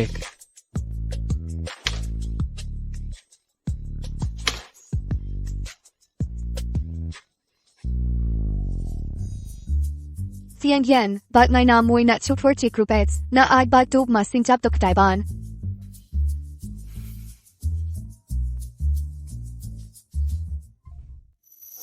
យ៉ែនប៉ាអ្នកបានទូរស័ព្ទទៅរដ្ឋបាលមន្ទីរពេទ្យ គាត់ថាគាត់នឹងប្រើឋានៈជាម្ចាស់ភាគហ៊ុនដើម្បីដកហូតឋានៈជាគ្រូពេទ្យវះកាត់ប្រធានរបស់អ្នក I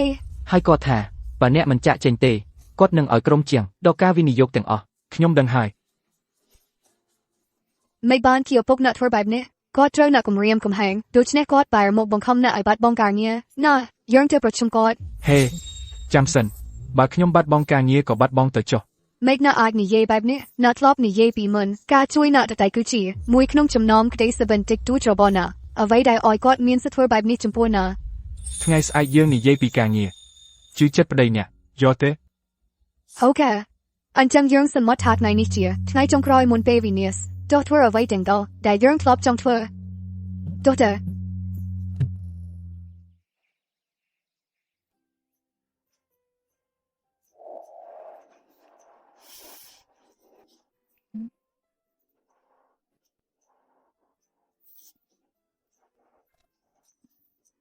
ខ្ញុំដឹងហើយ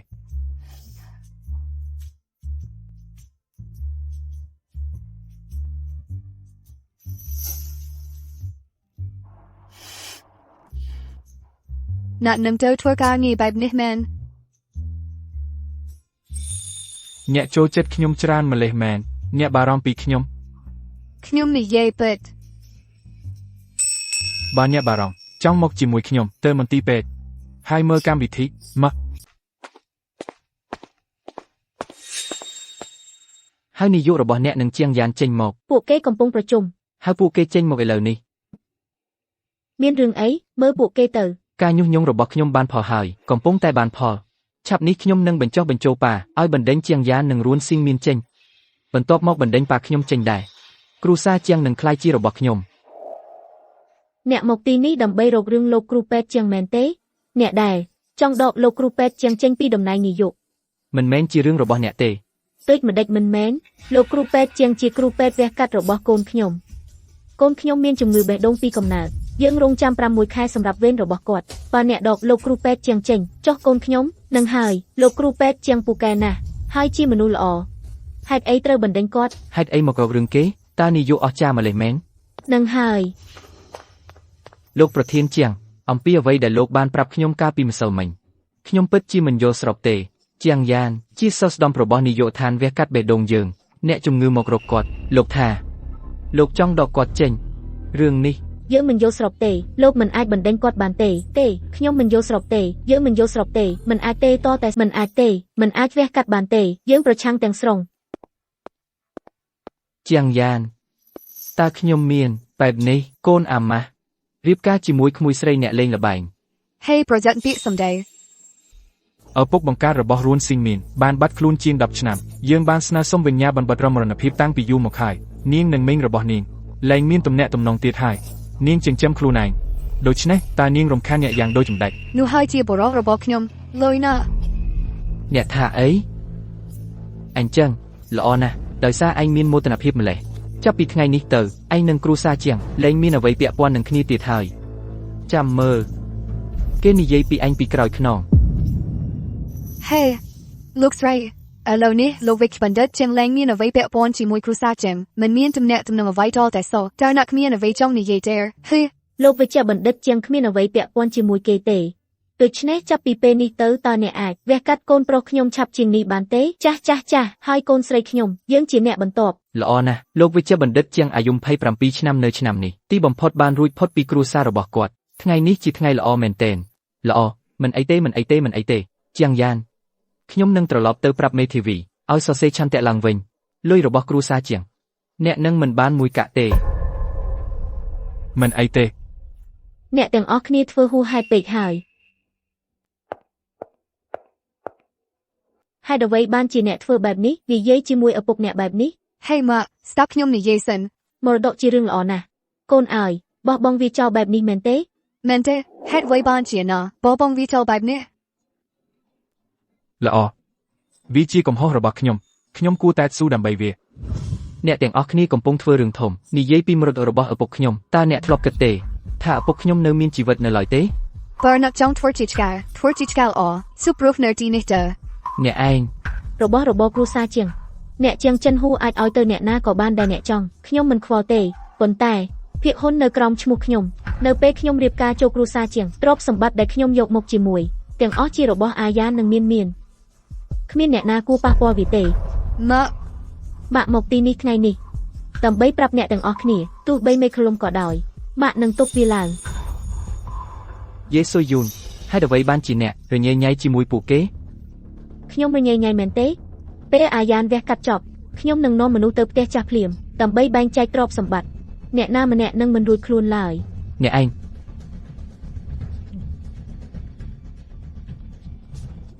ប្រធានជាង ម៉ាក់បើពួកគេលេងល្បិចតែយើងនឹងធ្វើដូចចំដេច កុំបារម្ភម៉ាក់ត្រៀមរួចហើយលើកនេះខ្ញុំនឹងធ្វើឲ្យជាងហេងនិងជាងចិនហ៊ូនឹងលេបមិនចោះហើយត្រូវស៊ូទ្រាំនឹងវា យូន លឿនលោកគ្រូពេទ្យជាងលើកនេះអ្នកអាចបន្តទៅធ្វើការវះកាត់ឲ្យកូនប្រុសខ្ញុំវេនកូនស្រីខ្ញុំនឹងមកដល់ឆាប់នេះ លោកជាងចេនហ៊ូការបែងចែកទ្រព្យសម្បត្តិមានដូចខាងក្រោម 51% នៃភាគហ៊ុនក្រុមហ៊ុនជាងនឹងត្រូវបានទទួលមរតកដោយកូនប្រុសទី2របស់គាត់គឺជាងហេងផ្ទះចាស់របស់គ្រួសារជាងនិងអចលនទ្រព្យចំនួន7កន្លែងក្នុងនាមរបស់គាត់នឹងត្រូវបានទទួលមរតកដោយកូនប្រុសទី2របស់គាត់គឺជាងហេងទ្រព្យសម្បត្តិនៅក្រៅប្រទេសនិងប្រាក់បញ្ញើនឹងត្រូវបានទទួលមរតកដោយកូនប្រុសទី2របស់គាត់គឺជាងហេងកូនប្រុសច្បងជាងយ៉ានគ្មានអ្វីទេបង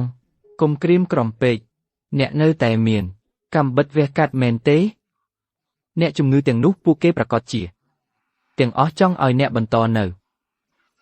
ប្រសិនបើអ្នកឥឡូវនេះលុតជង្គង់ចុះហើយសុំទោសទទួលស្គាល់កំហុសរបស់អ្នកខ្ញុំប្រហែលជាអាចនឹងពិចារណាទុកឲ្យអ្នកបន្តិចបន្តួច អានឆន្ទៈចប់ហើយ អីមិនជឿទេ មុនពេលអានឆន្ទៈហេតុអ្វីបានជាអ្នកមិនពិនិត្យមើលកូនប្រុសដ៏មានតម្លៃរបស់អ្នក ពិនិត្យខ្ញុំបងអ្នកឈួតឬលើកមុនបងថ្លៃបានពិនិត្យខ្ញុំដូច្នេះអីតើវាប៉ះពាល់ខ្ញុំអ្វី ជីវិតធនណាកង្កែផ្លោយោបល់លឿមនោះគៀងទូសៅនេះមិនមែនគៀកលីនៅខួរក្បាលទេណាប់ទុះអាការនៅពេលហាក្រក់បំផុតគ្មាននរណាអាចជួយសង្គ្រោះអ្នកបានទេប្រហែលជាអ្នកគួររងចាំមើលសិនយើងមិនទាន់អានចប់នៅឡើយទេ តាមសំណើរបស់លោកជាងយ៉ានមុនពេលបញ្ជាក់មរតកអាកប្បកិរិយាកន្លងមករបស់លោកជាងហេងនឹងត្រូវបានពិនិត្យការស៊ើបអង្កេតបានរកឃើញថាកាលពី3ឆ្នាំមុនលោកជាងហេងត្រូវបានគេសង្ស័យថាបានណែនាំអ្នកដទៃឲ្យក្លែងបន្លំកិននីកេងបន្លំមូលនិធិក្រុមហ៊ុនចំនួន$20 ប៊ីលានសម្ដីខ្លីកាលពី2ឆ្នាំមុនលោកជាងហេងត្រូវបានគេសង្ស័យថាបានសូកប៉ានអ្នកផ្គត់ផ្គង់របស់គ្រួសារជាងដើម្បីយកទំនិញអង្គគុណភាពមកធ្វើជាទំនិញល្អបណ្ដាលឲ្យមានគ្រោះថ្នាក់សំណងដែលធ្វើឲ្យមនុស្ស3នាក់រងរបួសធ្ងន់ធ្ងរអ្នកផ្គត់ផ្គង់បានផ្ដល់សក្ខីភាពហើយអ្វីដែលគាត់និយាយគឺពិតប៉ាពួកគេច្បាស់ជាបានសូកប៉ានមេធាវីរូបនេះដើម្បីបង្កាច់បង្ខូចខ្ញុំអ្នកជឿពួកគេមិនមែនខ្ញុំទេថ្មីនេះលោកជាងហេងត្រូវបានគេសង្ស័យថាបានបៀតបៀនអ្នកស្រីរួនស៊ីងមៀនភស្តុតាងទាំងអស់ខាងលើត្រូវបានប្រគល់ទៅឲ្យអាជ្ញាធរអនុវត្តច្បាប់អ្វីប៉ាសូមឲ្យខ្ញុំពន្យល់គេប្រកាសជាបានរៀបចំផែនការដាក់ខ្ញុំដើម្បីបង្កាច់ខ្ញុំប៉ាអាឡងងអ្នកទុកភស្តុតាងច្រើនណាស់តើអ្នកខ្លាចគេមិនសម្លាប់អ្នកទេអ្វីដែលខ្ញុំបង្រៀនអ្នកបោះបង់ចោលទាំងអស់ប៉ាជួយខ្ញុំផងប៉ាតើអ្នកគ្មានទំនាក់ទំនងទេតើអ្នកមិនធ្លាប់ដោះស្រាយរឿងទាំងនេះពីមុនទេបិទមាត់ខ្ញុំនឹងបិទមាត់ជាងចេនហ៊ូការងាររកខ្វក់ទាំងអស់របស់អ្នកខ្ញុំធ្វើវាដើម្បីអ្នកភស្តុតាងដែលខ្ញុំមានច្រើនជាងរបស់មេធាវីនោះឆ្ងាយណាស់នៅតែនិយាយរឿងឥតន័យទៀតហើយឬហេតុអ្វីបានជាអ្នកឲ្យតែខ្ញុំកាន់កាប់អាជីវកម្មគ្រួសារព្រោះខ្ញុំដឹងទាំងអស់ពីកិច្ចការងឹតរបស់អ្នកតើអ្នកហ៊ានឲ្យជាងយ៉ាងកាន់កាប់ទេ អូចាណាកូនដូចជាពកកូនស្រីដូចចំដែរผู้តែមួយណាទាំងពីរគ្មាននរណារួចខ្លួនទេម៉ាក់ណាពិតជាបានគិតគ្រប់ជ្រុងជ្រោយមែន លុបការថតនោះចោលលោកជាងហេងលោកជាងចេនហ៊ូអ្នកត្រូវបានសង្ស័យពីបទល្មើសជាច្រើនផ្នែកសេដ្ឋកិច្ចនិងព្រំទណ្ឌសូមមកជាមួយយើងដើម្បីស៊ើបអង្កេតនេះ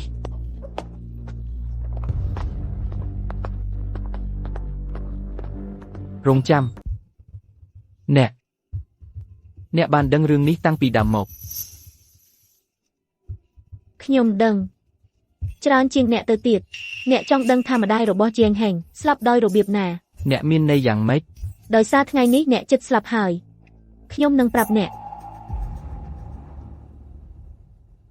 នាងមានជំងឺមហារីកលំពេងដំណាក់កាលចុងក្រោយដែលគេរកឃើញថានាងមានជំងឺនាងដឹងថាខ្លួននឹងមិនអាចរស់បាន6ខែទេហើយពេលគិតដល់កូនប្រុសរបស់នាងតែតែងតែជាកូនក្រៅច្បាប់សូម្បីតែមិនត្រូវបានអនុញ្ញាតឲ្យចូលផ្ទះគ្រួសារជាងនាងគ្រាន់តែសម្ដែង អ្នកកុហកអ្នក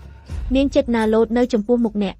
ដោយចោទថាខ្ញុំបង្ខំនាងដើម្បីឲ្យអ្នកមានអារម្មណ៍ខុសអស់រយៈពេល20ឆ្នាំដើម្បីឲ្យអ្នកស្អប់ខ្ញុំអស់រយៈពេល20ឆ្នាំដើម្បីឲ្យអ្នកសងសំណងអ្វីដែលអ្នកជំពាក់នាងនិងកូនប្រុសរបស់អ្នកទាំងអស់ទៅលើជាងហេង ហេតុអ្វីបានជាអ្នកមិននិយាយពីមុន ជាងសិនហួរកាលពីពេលនោះអ្នកបានទះមុខខ្ញុំហើយប្រាប់ឲ្យខ្ញុំចេញទៅអ្នកភ្លេចហើយអ្នកភ្លេចអញ្ចឹងខ្ញុំមិនភ្លេចទេខ្ញុំរៀបការជាមួយអ្នកអស់រយៈពេល30ឆ្នាំមកហើយអ្នកមានស្រីកំណានមានកូនក្រៅច្បាប់បើគ្មានអាយ៉ែនបើគ្មានការខំប្រឹងរបស់ឪពុកម្ដាយខ្ញុំដែលនៅតែស្ថិតក្នុងដៃអ្នកខ្ញុំនឹងលែងលះអ្នកជាយូរមកហើយឥឡូវនេះចេញទៅ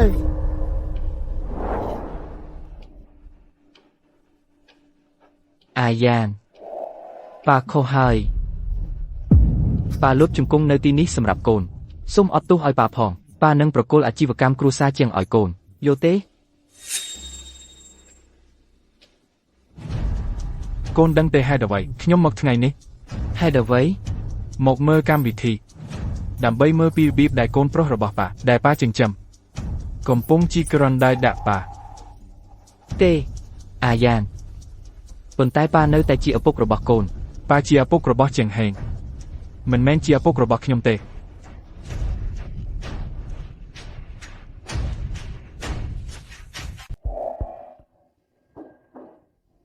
យ៉ានដៃណាពិបាកចិត្តមែនទេ បើខ្ញុំថាមិនពិបាកចិត្តគឺកុហកហើយយ៉ាងណាមិញយើងក៏ជាឪពុកកូននឹងគ្នាមិនថាគាត់ធ្វើអាក្រក់ចំពោះខ្ញុំយ៉ាងណាទេគាត់នៅតែជាឪពុករបស់ខ្ញុំប៉ុន្តែឃ្លានមួយពេលឬឃ្លានរាល់ពេលខ្ញុំអាចសម្គាល់ភាពខុសគ្នាបាន អូអ្នកកំពុងត្រាប់តាមខ្ញុំហើយមែនទេ យ៉ានឥឡូវដែលជាងចេនហ៊ូនិងជាងហេងត្រូវបានចាប់ដាក់គុកទាំងពីរនាក់ក្រុមហ៊ុនជាងបានត្រឡប់មកក្នុងដៃយើងវិញហើយទោះបីជាម៉ាក់អាចគ្រប់គ្រងបានមួយរយៈក៏ដោយនៅទីបំផុតវានឹងត្រូវប្រគល់ឲ្យអ្នក ប្រកលវាឲ្យខ្ញុំទៅចុះលោកវិកបណ្ឌិតជាងរបស់យើងវិញគូតែឈឺនឺតវកាត់ធ្វើអ្វីដែលគាត់ពូកែកំផុតជួយសង្គ្រោះជីវិតមនុស្សចំណែកឯការគ្រប់គ្រងក្រុមហ៊ុនវិញទុកឲ្យអ្នកដូចជាខ្ញុំអ្នកទើបបញ្ចប់ការសិក្សានិស្សិតក្រីក្រមអ្នកដើម្បីដោះស្រាយវាប៉ុន្តែសូមបញ្ជាក់ឲ្យច្បាស់ជាមិនខ្ញុំមិនដែលគ្រប់គ្រងក្រុមហ៊ុនពីមុនមកទេបើក្រោយមកវា exciting អ្នកមិនអាចបន្ទោសខ្ញុំបានទេ ពិតណាស់មិនបន្ទោសអ្នកទេដោយមានម៉ាក់បង្រៀនអ្នកមានរបស់យើងអាចរៀនបានអ្វីទាំងអស់ អូគុណម៉ាក់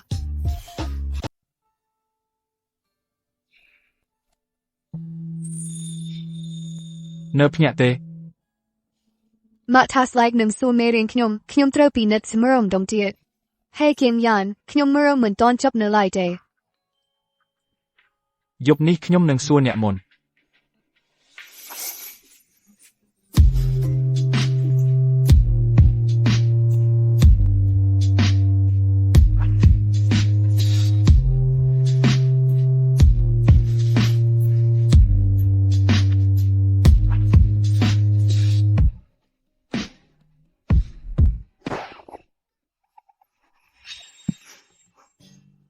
ហេមានញ៉ាំមិនអីទេប្រហែលអ្នកគូទៅមន្ទីរពេទ្យអ្នកក្អួត3ដងហើយក្នុងខែនេះ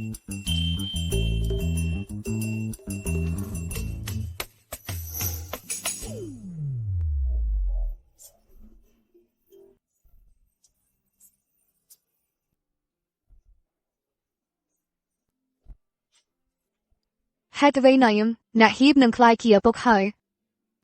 ចាប់ពីនេះទៅយើងបីអ្នកហើយវិកបណ្ឌិតជាងសូមមើលថែខ្ញុំដល់មួយជីវិតរបស់យើង អរគុណសម្រាប់ការធ្វើជាមោទនភាពដ៏ធំបំផុតរបស់ខ្ញុំ